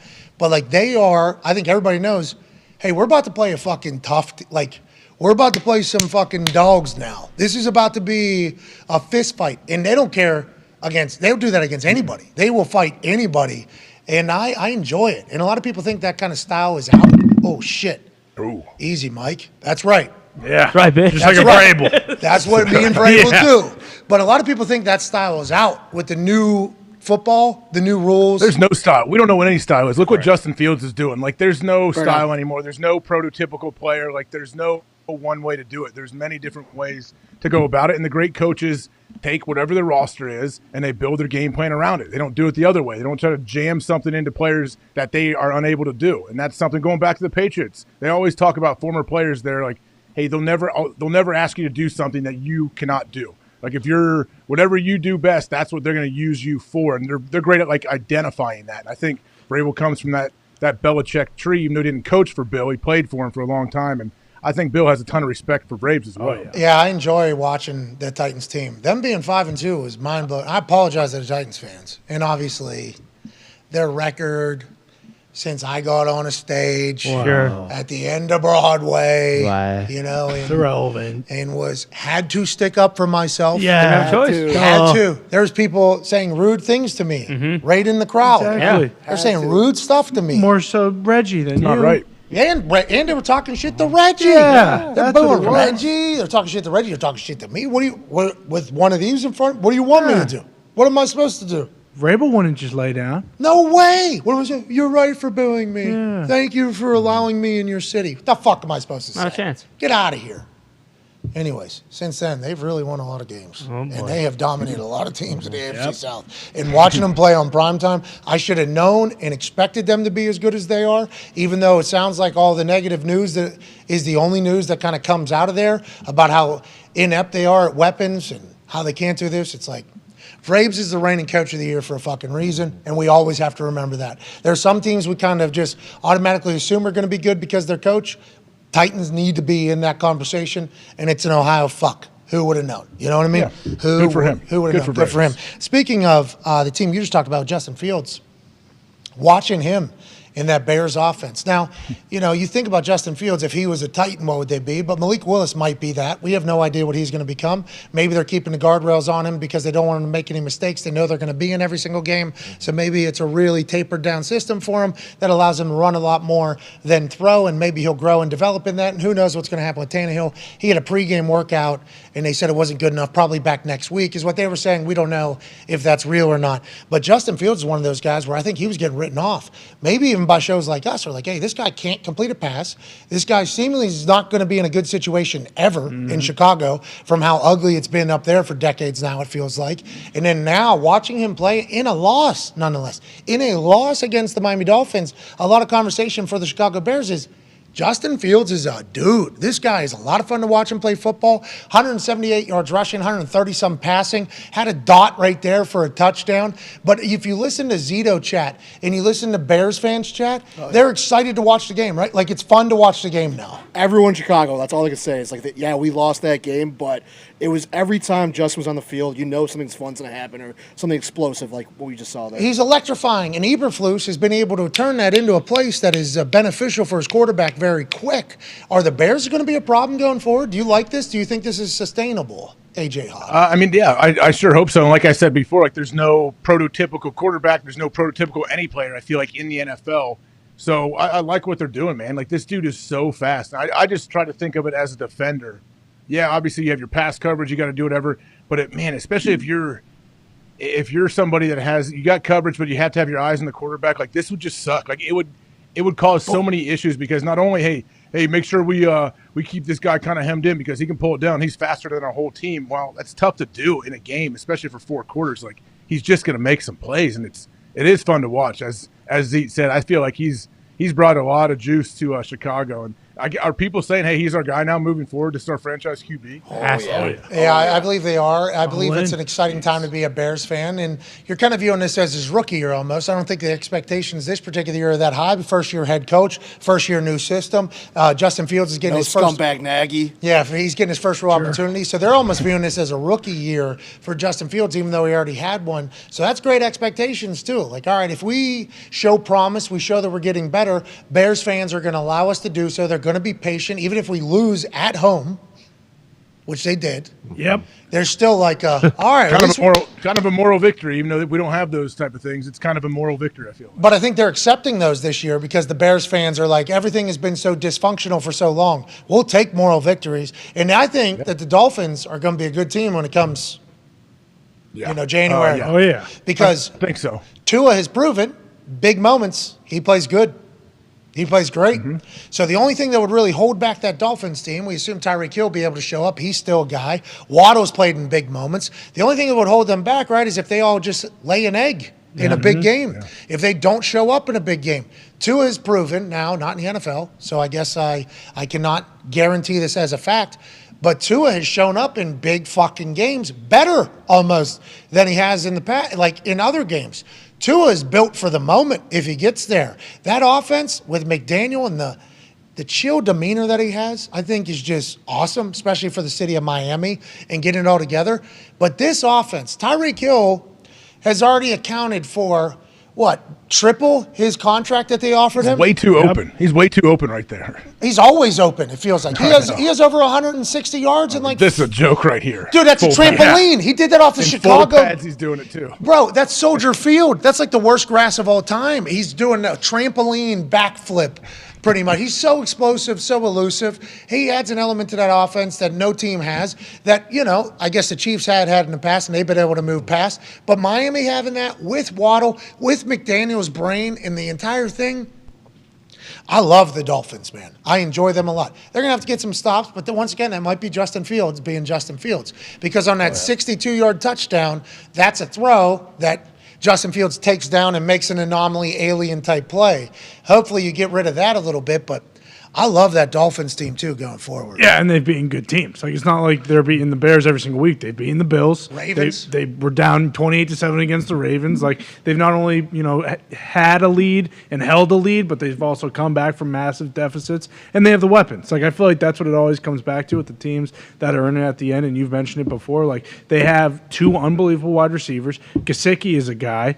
Mostert is a great running back. Like, they really can make a run. I think so. Yeah. I am... They traded for Nick Chubb, too. Bradley Chubb, but Bradley Tyreek Chubb, yeah. Tyreek Hill has 1,000 receiving yards. The guy who they did trade for, though, Jeff Wilson. Got in the end zone. Yeah, and looked really good and play. was pissed off about being traded from the 49ers. Like, so he might have a little extra chip on his shoulder moving forward. Do you think if they don't have like a home playoff game though, and they have to go play somewhere cold like late in the season, do you think that changes how they are at all? That was asked this morning, I think, on one of the programs, or last night on one of the programs. I forget what it was.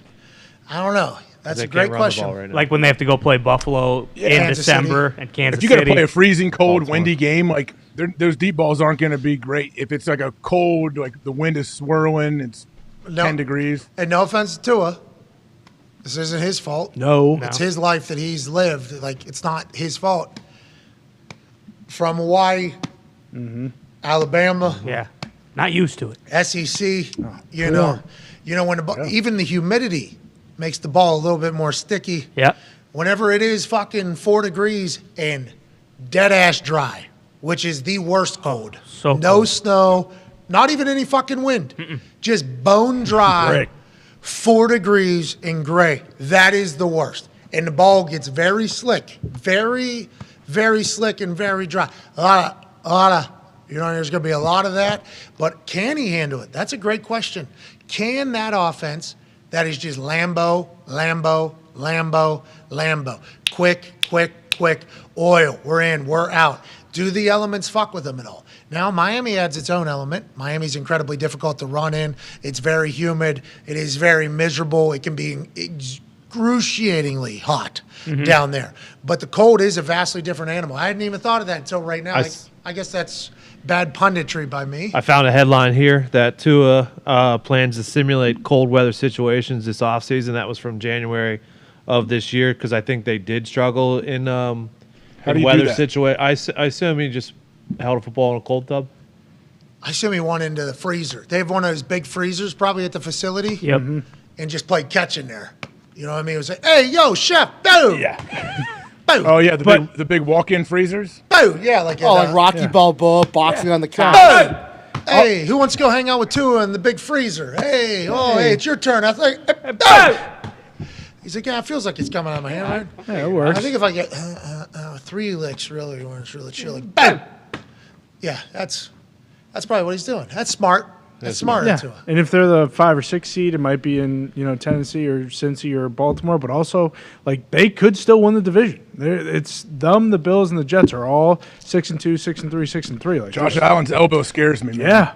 Yeah, that Any one type of elbow, quarterback elbow deal when it gets hit, that thing can last for years. Already have I'm to not buy. saying his is at all, but Ian Rappaport has a tweet about this. QB Josh Allen is likely to be limited this week because of an elbow injury suffered late in Sunday's loss, but as of right now, it is considered a situation to monitor rather than an ailment that would keep him out of the game, sources say. He's still undergoing tests to be sure.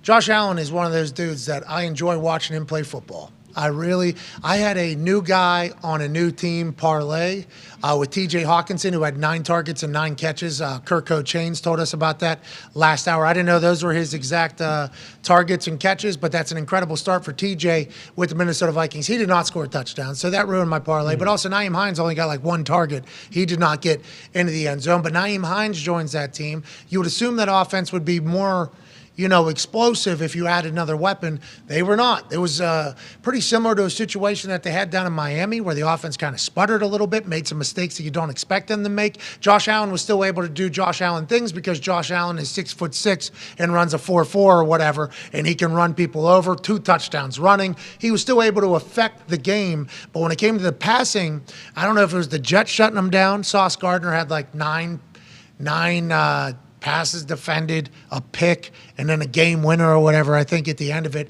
He's a stud. That Jets defense is unbelievable. But the Bills seem to be out of sorts. Is that the elbow injury? Is it just a down week that's going to happen in the NFL? And what do we think about the mustache, Josh Allen? I love the mustache, personally. I hope it sticks around. Yeah, I mean, unfortunately, a lot of times guys will usually shave those things after if they lose a game. But yeah, hopefully Josh Allen stays with it. I really do. But the elbow, I think Ian even said like he still threw a dart after his elbow situation, but the fact that he's limited, that's another thing with cold weather too. Your elbow's not going to feel better as the year goes if it's a little dinged up. Josh, I just feels like Josh. Luckily, he's the toughest guy on the planet. Yeah, he's a tough son of a bitch. So he could be all right. Yeah, it feels like you're going to have to – it's an upper body. You know what I mean? Like it feels like that's how Josh Allen's going to view it. But does that change some things? The pinpoint accuracy that he has displayed that has made him Josh Allen, does that get affected because he has to adjust a little bit? Who knows? I guess we could start judging it all. We'll just have to kind of wait and see. I have not lost faith in the Bills at all, though. No, at all. Not me. No. At all. I like the Jets a lot. I think the Jets are a fucking great team. Get a win over Buffalo. Hey, way to go, Way to go, Gary V. Wow. Yeah. Good game, Buffalo. Hell yeah. Did he post a couple? 6-2 since the receipts thing happened with Robert Saleh. Gary V had obviously the receipts motherfucker from the living room. This past game against Buffalo, he just congratulated Buffalo on a good game from the crowd. I fucking love that Gary V has been a fan of the Jets when they were terrible, and now that they are good, he's getting to enjoy it and reap the benefit. Go work, Gary V. Good work, Gary. Good work, Gary. Congrats on a big win. Congrats on the Jets being much different than the Jets have been for a long time. They got a young group that's ready to go. And on the flip side, I have not lost faith in the Bills at all. I think sometimes weeks like this just happen, and the Jets are a fucking good football team. Yeah, and it seems like Josh Allen, I mean, like, his arm, he throws it so far and so hard anyway. It's like a pain management thing, I think, where he's so tough. Like, if he can deal with it, I don't think he's going to drop off and we're going to see much difference. And then the Jets, like, they lost Breece Hall and Vera Tucker, and everyone kind of wrote them off. It's like, okay, well, they were a nice story early, but they lost 2 of their best players. They're dead. For them to turn around and beat the Bills, like, I think they really have turned a corner, and I think they might be the team that they're kind of in that, like, no one wants to play them territory because it's I think everyone still has, like, the same old Jets. Fans do. Yeah, exactly. But, well, yeah, you're right. I mean, fans have that thought. Teams don't. Teams definitely bad don't. Team to play against. Yeah, exactly. Because the team knows what they're about to fucking play. Yeah. But the fans are like, hey, it's the Jets. Yeah. Come on. It's the Jets. What are we even? And no offense to the Jets, we're just telling you what common human instinct is to judge somebody if they've been that way 20 years. Yeah, 20, 25 years. That's just, sorry about it. We don't make the rules. No. It's not our fault. That's just what natural human instinct is going to be. Yeah. But you win a game like that yesterday, that kind of starts to change that narrative a little bit. And it's like, oh, okay, well, maybe, it's not the same old Jets. Congrats to Robert Saleh. There you go, Bob. Hey, he said freaking instead of fucking in his post-game speech. Seemed natural, so I'm not going to judge him. And also, everybody that's ever played for him loves him. I did not expect that, though. I did not. Well, he probably just censored himself because he knew it was a presser. No, it was in the team. It was in the locker room. Yeah. He knew the cameras were there. He's got like 7 kids. Plus, we have like. He does have a lot of kids. Really? I didn't know that. Yeah, I didn't know that. I think he had one in training camp his first year in New York. Okay, well, I appreciate the good role modelness. Yeah, we also have freaking PTSD from freaking Frank. Yeah. Yeah. Mm. Oh, yeah. So more. we hear it. It just keeps fudging saying freaking. Yeah. I think that's the first thing Jeff does is kick in the door and say, "You fucking up now?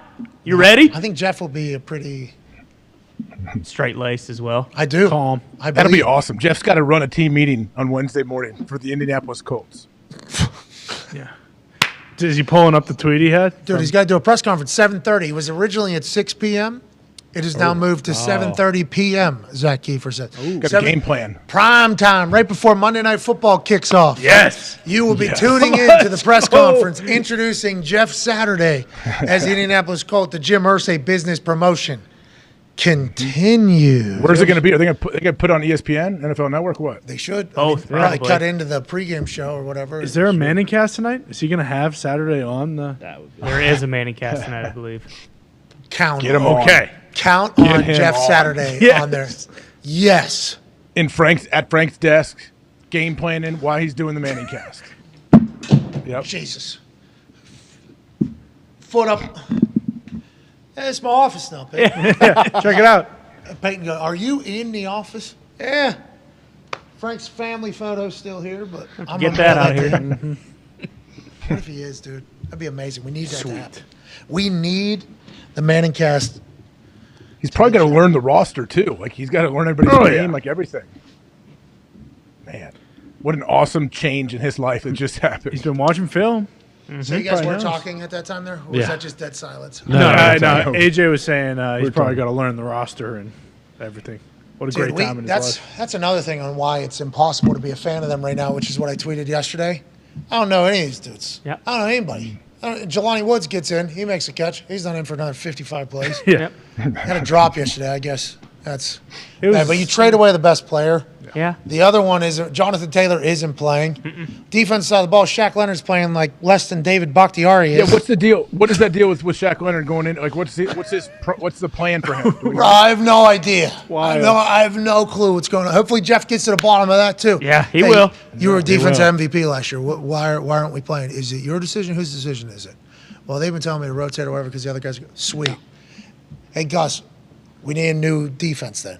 Put this guy at a joker position. Yeah. We need him on the field. If it isn't his, let's get him on the field. Rotating sucks. Like, if he doesn't want to rotate, rotating sucks. It's just really hard to get in rhythm, I feel like. I don't know if he wants to. I don't know if. I think Shaq might have forgot who the fuck he is. And this is. I don't know him like that. I haven't talked to him like that. Just the quotes that came out and the way, because how the Colts defense was doing whenever he wasn't playing and how good Zaire Franklin was playing, who was playing in his position. I think he's friends with Zaire Franklin. So whenever he was seeing all the success that he was having and at the position, he was kind of like, hey, Zaire was a great backup for me. I'm going to try to be a great backup for him. And I respect and appreciate that. I think that's kind of what's happening by the way he was speaking. So I do appreciate him being a human. Fucking make a new position for the guy then. Come on. Get him on the field. Paying him a lot of money. Get him. Not only that, he fucking gets a turnover every time he's on the field. Unbelievable. Every time he's on the Every time he's around the ball, I assume he's going to his super long arms and his pinpoint accuracy, he's going to punch the ball out. That's a good Honestly, way to every win. time I see him around the ball. That's a good way to That's how he win. is. Somebody did that yesterday. Zaire Franklin, or no, it was Bobby Okereke. Okereke. Yeah, I think he punched He one came out in. through somebody's arm. It was like a perfect Yeah, punch. Kendrick Bourne. Defense hasn't been terrible. No. Defense has not been terrible. They have been okay. And that's why, like, if Jeff comes in and there's just a little bit of production and a little bit of positive mojo, maybe he's the coach for the long haul. Let's do some overreactions from around the NFL. This morning I sent out a bird call. I said, hey, how you doing? It's a fantastic Monday. That means you're allowed to go bonkers on the internet and not be judged. No. You'll be celebrated. So I said, all you got to do is use the hashtag PMS. I don't want to overreact, but and let it all out. And now it is time to do that. Good work, Fox. So let's just get to the first one. We had good timing. It went to number 2 trending topic in like 6 minutes. We appreciate you all so much. Oh, yeah. Ty Schmidt went through and picked out his favorites. I will look at them all later while I'm on the John. Let's dabble with the overreaction from Mikey Betts. Hey, Mikey Betts. Hey, Mikey.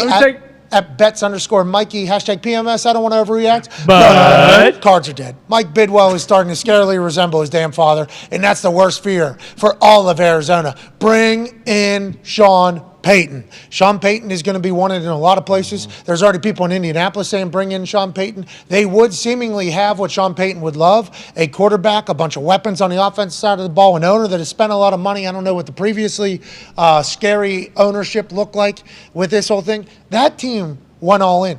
It'd be tough to be a fan of them, too. They stink. It would be tough to be a fan of them, too, AJ. It's a beautiful city. They've spent money. They seemingly have it all figured out. but they don't. They're not fun to watch. They can't win. What is the? Are they dead? Is old Mikey Betts right, AJ? I don't know if they're dead, but I have a hard time having any confidence like picking them. I guess it just seems so weird between Kyler and Cliff. There just seems to be like weird animosity. I don't know. I don't know if everyone's not on the same page. I don't know whose fault it might be. But just like the inconsistency it's tough. It's weird. I don't know who they are. I concur. I feel the exact same way. Connor, what are you going to say? Like it said, bring in Sean Payton. I don't know if Cliff is the problem. Like we thought this was going to be one of We the. have no idea. No idea. Yeah, a lot of fans think so. Feels like that. Yeah, but we thought Kyler was going going to come in and shut everybody up because the entire conversation this offseason was, he doesn't watch film, he plays video games, and he's come in and they are a 2-point conversion away from being 1-7 because of the Raiders game. Like they haven't looked good even when they've won games. So it's just been a shit show. A lot of people here. blaming Cliff, I think, on the internet as opposed to Kyler, but one way or the other, they're going to have to figure it out because they are disappointing. Yes. Yeah. And they got swept by the Seattle Seahawks, who might be a wagon. We're not saying they're not, but you see how Cardinals fans think. They are dead. Next one, Foxy. This is from Jay Brown at Owen and Ryan's dad. Oh, congrats on Father's Day. Ah, nice. Hell yeah. Happy Father's Day. Happy Father's Day. Hashtag PMS, I don't want to overreact, but the Rams better start holding on to some draft picks. This thing is about to be in rebuild mode. Stafford to Cup is the only thing that works. Everything else needs to be blown up. Obviously, the Rams just lost to the Buccaneers, where Tom Brady won 60 yards in 35 seconds with no timeouts to take a lead with 10 seconds left in the fourth quarter and beat the Los Angeles Rams. Los Angeles Rams have not looked good. Los Angeles Rams are supposed to run it back. The Los Angeles Rams are supposed to be a real team this year in an NFC West that is packed. They have stunk. And it seems like, much to old Owen and Ryan's dad just said, the defense, Jalen Ramsey said, it would be nice if our offense would fucking win a goddamn game every once in a while. Anytime that starts happening, you know that in the building, there's a little bit of chirping. And Sean McVay is not only the head coach, he's the offensive coordinator. So what side does he lie on? Sean McVay is directly tied to Matthew Stafford and Kupp and Aaron Donald, allegedly publicly for how long he'll remain the head coach of the Rams before taking a media job that'll pay him like $20 million a year because of how, young, accomplished, and how great of a speaker he is. It's an interesting situation. We're talking penthouse to outhouse with the Rams very quickly. AJ, how did this happen? I don't know, honestly. And the Jalen Ramsey comment is, it could be nothing. It could be fine if they get back on track, or it could build into something bigger. And we talk about it a lot, the defense and offense and defense relationship. Like it's two separate units a lot of times. Guys get along, guys play well together, but you're separate. Like you do things all day separately almost. And so when you come together in a game and one side, it feels like the other side's not like pulling their end, there'll be little comments here and there maybe, but if you don't shut it down right away, it can grow into something that it's real, and guys, we say all the time, it only takes one guy to peak, get in the wrong gap, whatever it happens, and the play is gone. It's out the gate. And you see more and more of that when teams start having like infighting and blaming other people. It's not good, especially at that magnitude. Now, Odell Beckham Jr. is still a free agent. Maybe he comes back and helps that offense, but I don't know why he would pick them over a lot of the other teams that are allegedly interested. Go ahead, Tone. I just went through the game yesterday, and if you take out the one play at the end of the half that they had and the one play at the end of the game they had 8 3-and-outs on 12 of their drives. That's not good. That's wild. Is his elbow all right? Stafford's elbow? Dude, him to Cup seems good. Yeah. His O-line just stinks. But that's the problem, too, is we said that, very early on. It's like the O-line stinks, and, that's literally all they do is they just throw it to Cooper Kupp. And nothing has changed. Exactly. And if he's not open or he doesn't, go off and, score 2 touchdowns and open things up, they just don't win because they don't run the ball well. They paid Allen Robinson all that money. He has, fucking 8 catches this year. It's literally either, hey, Cooper Kupp, we need you to have 18 receptions for 250 yards and 3 touchdowns, or we're not going to win the game. What a run. What happened with Cam Akers? That's another thing. Well, he didn't get traded, so they said he's going to come back. Yeah. They said he's going to come back. We're going to try to work him back in there. He must, and if you hear what Jalen said, and then you hear Cam Akers wanted out of there, let's assume that things aren't all gravy behind the scenes there at the Rams, which is a shame, which It's leads hard to handle success. You got to handle success, man. It's tough. There's a lot of different people pulling at everybody in different directions, and things. You hit some adversity, we're going to see who they are, I guess. Yeah, expectations change with success. Hell of a run, though, Rams. Hey, got the Super Bowl. Good run. They're done. They out of here. Their number 1 pick next year is the Detroit Lions have. Hell yeah. I'm sure that'll be a good decision. Always is. Hell yeah, we needed that, man. Hey, Needed it. Hotcha had a big interception yesterday. Yeah. Hell yeah, he did. Let's go to the Dated next the man. overreaction. What a good shall we? play. It was hell of you. Let's go to Justin. Well, Come on, Ty. dude, he was. Am I wrong? Hey, AJ, that was very. That'd have been a sweet. I mean, how that would have brought the whole program together if Takatari catches a touchdown, wouldn't it? Well, then would he have played the entire game if he catches the touchdown early? That's the question. Maybe it would have. You Maybe never his know. vibes would have been so high, and the adrenaline from scoring a touchdown would have overrode the feeling at his knee. He came back and played with a minute 20. Did you see that? Yeah. I don't know. I don't know if it's like does he feel like his leg's not strong enough to last the whole game? I don't know. I'm really curious as what's going on. You know him though. We don't know. him. Yeah. I don't. And you've I don't had sit knee there and problems. dive into how many cc's of fluid he's holding in his knee right now. Like I don't dive that deep. Because he got on that bike, that fan bike, and we saw him do like a CrossFitters. He did like a full Peloton, like a full ride there. He had a good sweat on, and they showed him on there, and then they put him on the injury report, like questionable or out or whatever. And then all of a sudden, last drive, we need it. They showed a huddle and fucking 69's in there. It's like, what happened on the bike? And does everybody need to be on this? Is this a magic bike? What happened on the bike? How'd he get back in here? That is a weird situation. Hey, you're friends with him. I'm a fan of his. You're actually friends with him. I'm a fan. Yeah. This Bakatari stuff is interesting. This is very, very. It is. I've never seen anything like this before, I don't think, especially at somebody this caliber, this level, and this amount of the salary cap.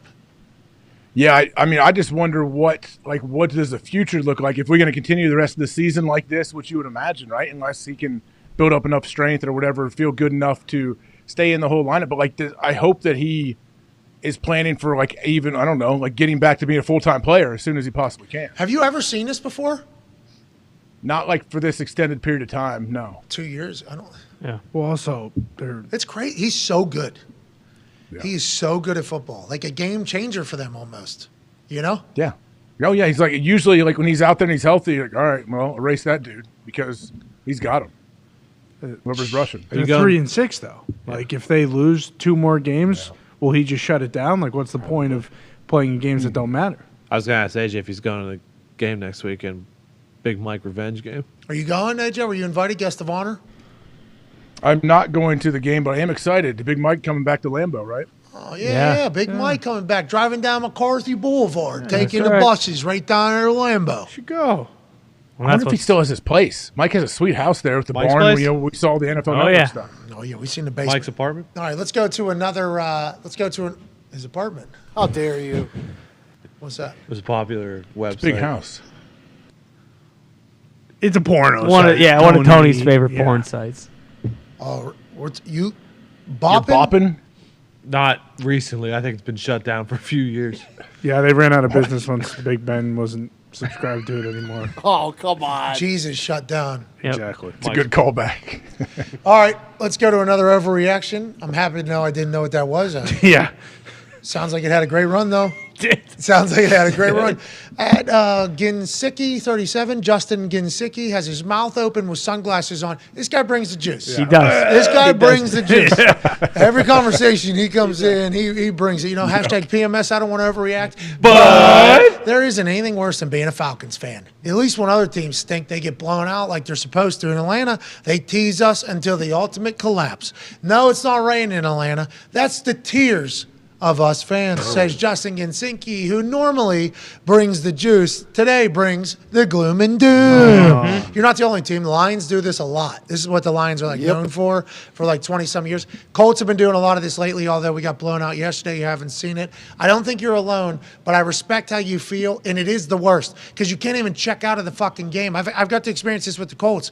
Colts have been in games, a lot of them that they lost this year. They've just been in games, and they've looked terrible. They've looked boring. They've looked like they can't do anything. And for some reason, it's only a 1-score game or a 2-score game, and there's still 2 quarters left. So you can't even fucking check out. You can't even be like, oh, we lost. Let's move on. You have to remain optimistic that something's going to change. You have to think that one play, that one drive, like Tom Brady had, with 35 seconds to go in the game, with 60 yards is going to happen. And then ultimately it never happens. And you go, I wasted 4 fucking hours of my life. I can understand where you're coming from, Justin, and we all hate it, AJ. I mean, that's the life of a football fan, I would imagine. On a bad team. Yeah. Yeah, and everyone, if you're a fan of a team long enough, you might hit some rough patches where that's going to happen. But I still would rather my team be in close games and getting blown out week after week. Yeah, through thick and thin. Not a lot of thick around here. Yeah, exactly. Bill Belichick said to the What do you have to say to your fans who have been with you through thick and thin? Not a lot of thick around here. At all. We've just been winning all the time. So you need to relax. But you're right. Most places there is going to be some bad times. And a couple of our teams on this stage and this conversation happen to be going through it. Same with Justin Ginsinki. But I think the future of the Falcons is bright. I think so. They've been winning games. Artie Smith seems to be the guy, for sure, as a head coach. I think so. Jeff Saturday is a fucking great head coach. We got hope here, too. Yeah. But down there in Atlanta, it seems like the future should be bright. Well, and I don't know if it's around, the entire league, but it feels like, at least in this office, like we're all rooting for the Falcons. I feel like that's a little different than it was in previous years. But the way that game ended, just hold on with the fumble to fumble, I mean that is terrible. Austin Eckler fumbling, problematic for the Chargers. Need to figure that out. D lineman fumbling after running 50, 60 yards, 46 yards to give the Chargers a first down and the ball back again. This is a tough series. 42 seconds left in the fourth quarter, 17-17. Old buddy striding out. He's going to score a touchdown. No, he's not. His thigh is going to knock the ball out of his hand. Just drops the ball. Just see ya. Oh, my Lord. He was about to get stripped right there, too. I would like to say to old buddy there, it looked like there's potential punch coming from the backside regardless. We understand you're a much better athlete than we are. We understand you're better at football than us. We understand at this moment you thought you were scoring a fucking touchdown to beat the Chargers. Yeah. With that being said, you can't fumble it with nobody touching it but your forearm. The best part is, too, he did return it to out of field goal range, but literally the next play, Justin Herbert just right back into field goal range. And then Cameron Dicker out of the University of Texas kicks his second game winner this year with two different teams in which he has only played for two different teams. This guy's fallen into the kicker carousel and has showed up both times, both for the Eagles and for the Chargers. Excited to see what he does going forward, but you're not alone in thinking that, Ginsinki. Let's go to the next overreaction. Let's go to Ty Clones. I don't know who this is. Ty.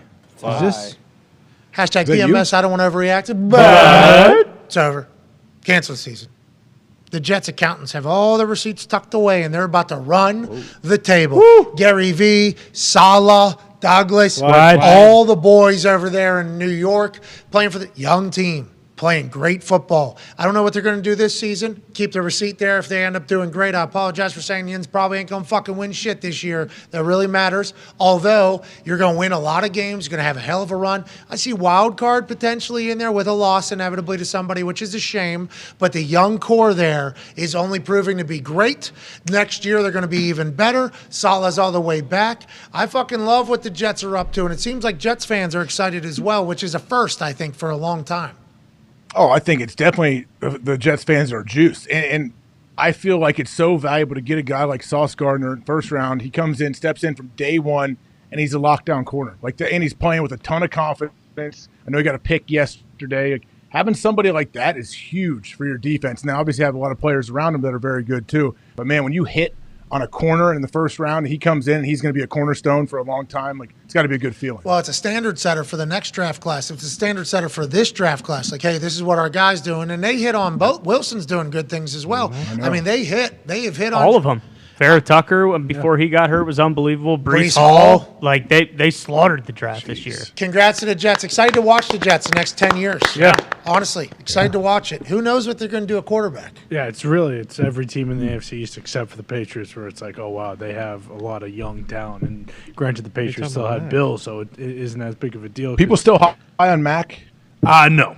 Not at all. No? Really? Really? Yeah. They want Bailey? They want Zappe already? I don't know if they're high on either of them. I don't think you can look at either of those guys and then look at the other young quarterbacks around the NFL and say, like, oh, yeah, they can hang with Josh Allen and Mahomes and Burrow and even Tua now. Because Lamar. And granted, maybe you get Mac a Lambo, like someone who is a complete game changer where you can just get the ball in their hands and they can take off because he's never had a guy like that. But no, I don't think anyone's high on Mac. Might become more readily available, these wide receivers that are unbelievable. Yeah. One-on-ones and 7-on-7s are changing the game. You look at all the young DBs out there right now that are drafted high. These guys that have been doing one-on-ones for content for the last 5-6 years. 7-on-7 leagues all around the country. Yeah. Ballers. Wide receivers, ballers. These young guys are very, very good. I think we need to start recognizing that as well as we continue. Because a couple years ago, whenever a young draft class came through and they were unbelievable wide receiver, I was like, hey, they make content out of like working on routes. Like that's like what they do to get over. Like that's what they've been getting applauded for working harder. Yeah. From a younger age. They've been getting more reps, more practice. There's content to be made of them competing against each other, doing the exact thing they'll be doing for a profession later. Like they're being encouraged to get better at a much younger age by everybody, not just like a coach or a parent, but the entire world's like, ooh, that's nasty. And now everybody's chasing like that work. I think that is going to have a ripple effect into the talent level at these positions.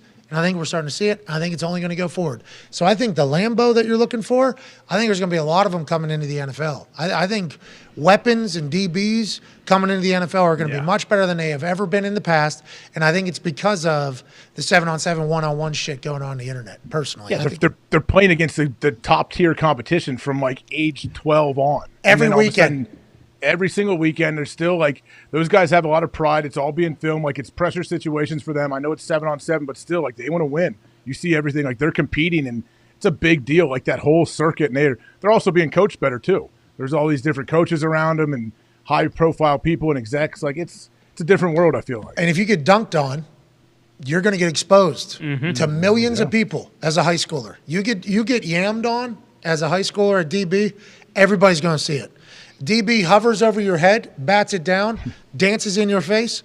Millions of people are going to see that on the internet. So the mental toughness that these dudes are getting, like everything, not even just the skills. They can handle it. Like they can get beat in the play. They get in the NFL, you can get beat. It's obviously like one-on-one, you get beat, they can come back and get a pick the next series because they've been there, like they've been through it. They know like one play at a time doesn't matter, short memory. Been embarrassed. And on the flip side, have yammed on somebody. Like that, I think it's just all good. I think it's all good when it comes to the skill position. So maybe Bill finds a couple up there. Yeah, I mean, he's done great with the corners, and we were sending stuff into the group yesterday. I think Sauce Gardner, Derek Stinley Jr., Jack Jones for the Patriots. I think one of the Seahawks corners. Woolen? Tariq Woolen? Yeah, Tariq. I don't think all of them rookies. I don't think any of them have given up a touchdown. I know. I think it was Kobe Bryant. I think it was the other corner. Kobe Bryant. The other rookie corner. That's just done. Yeah, it's unbelievable. All right, let's get to the last overreaction here as we've had an incredibly active Monday, November 7th. Here's from Tim Killian at Killian Tim.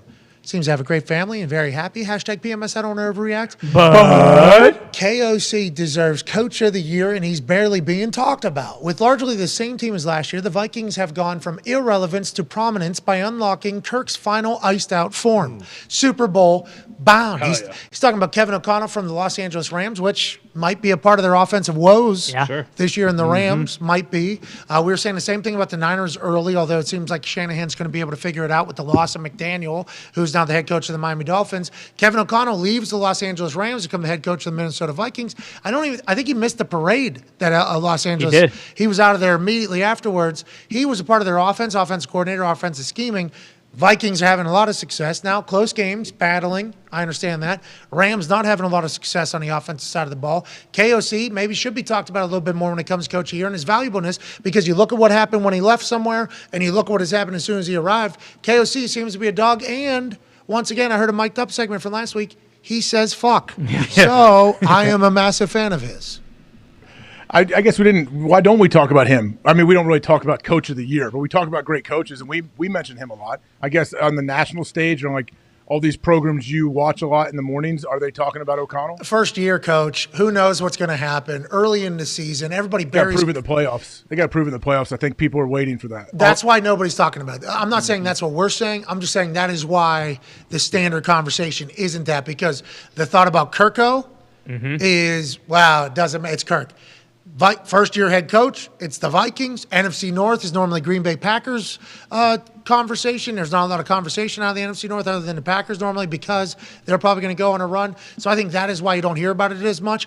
But I agree with old Cuzzy right there. Kevin O'Connell's loss in L.A. has been felt, and his presence in Minnesota has been felt. One very good, one very bad. I'm a big fan. And he came on this show and gave us a great interview. Yeah, and I think just the thing that's hurting him the most is you look at Sirianni, like the Eagles are 8-0. Like he's kind of like everyone's darling right now. Same deal with you look at how much the Colts offense has struggled. It's pretty apparent. Like he had his fingerprints all over that. Like so, I think that's probably part of the reason too why you're not hearing a bunch of stuff for KOC to be head coach of the year. I know we have Aaron Rodgers Tuesday. I know that, and we're very lucky to do such, and can't wait to chat with Aaron tomorrow and hear his thoughts on a game in which he threw 3 interceptions. That never ever happens. Nope. It seems like a couple of them certainly his woes too, and I think he acknowledged them after the game. So I'm excited to hear that conversation. But a lot of people automatically associate us as a Green Bay Packers show. I mean, we have a AJ Hawk jersey right here, but right next to it is a Minnesota Vikings jersey because I think since the beginning of the season, watching how many weapons they had, how Kirk had been playing, how Kevin O'Connell was on this show, how Kirk was on this show, I had a good feeling about the Vikings. So I would like to say I think we have talked up the Vikings a good bit here. I think we have, right? So Darius Smith comes over and the dude's a monster. Still, their defense is playing well. Kirk mentioned their defense when he was on earlier today. Yeah, man, they got something going right now. It seems like fun. Also, we often give props to that hilarious legend, Victor the Viking. Love Victor. I fucking love Victor the Viking. How do you boys feel about Victor the Viking, the ones who he has just dunked on? I think he's kind of an asswipe, but I respect it. I can't wait to smack him in the mouth. Foxy hates him. Zito hates him. I respect it. I just say ride a motorcycle out like the cool mascot. Whoa. Yeah. Anyways, Victor, I assume you could ride a motorcycle if you wanted to. You didn't want to catch his fur on fire. Yeah. What are you thinking this is? I did see he was dressed like Marty McFly on Halloween. That was really cool. Sweet. I love Victor. Yeah. I feel like Is Marvel going to be there? Will Marvel be there for Jeff's grand opening? I think Jeff has a brain, so he'll probably say, "Hey, we're done with that little shit." I hope Jeff does say hey, we can't have Times Square fucking superhero showing up in front of 70,000 people. Spider-Man might be calling the plays. I doubt it. You've seen Spider-Man. That was the most yard sale Spider-Man I've ever seen in my life. That would be a power move if he brought in Robert Downey Jr. Yeah. Next home game. This one's for Jeff.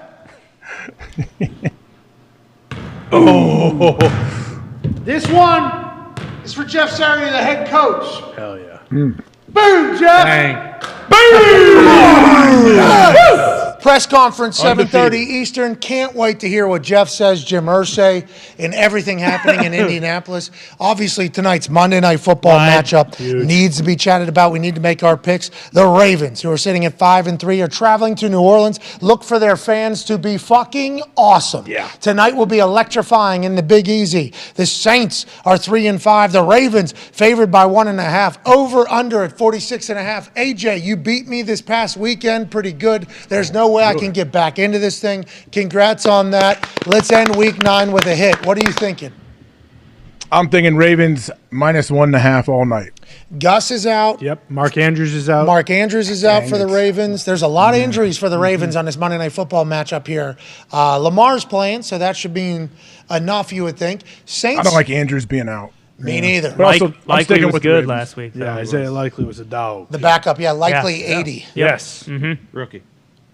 Okay, what do you think? You like the Ravens? Yeah, I'm sticking with the Ravens. All right, I am as well. Hammer Dahn is in 15 minutes. We can't thank you enough for joining us today. Over 70,000 people were watching at one point. Holy hell. Whoa, that's a lot of people. We're so incredibly lucky. We're so incredibly thankful. We'll be back tomorrow with an Aaron Rodgers Tuesday. Talks Table, great work. Everybody in the back, fantastic job. Big thanks to Ian Rappaport and Kirko Cousins joining us. And big thanks to all of you for spending time with us this afternoon. We'll be back tomorrow with Aaron Rodgers Tuesday. What will he say? Whoa. Can't wait. Yeah, we'll find out. Wow. What will Jeff Saturday say? What will Jim Irsay say? What will we say about it all? We find out in about 20 hours and 42 minutes. Goodbye. Say something nice to somebody. Take care.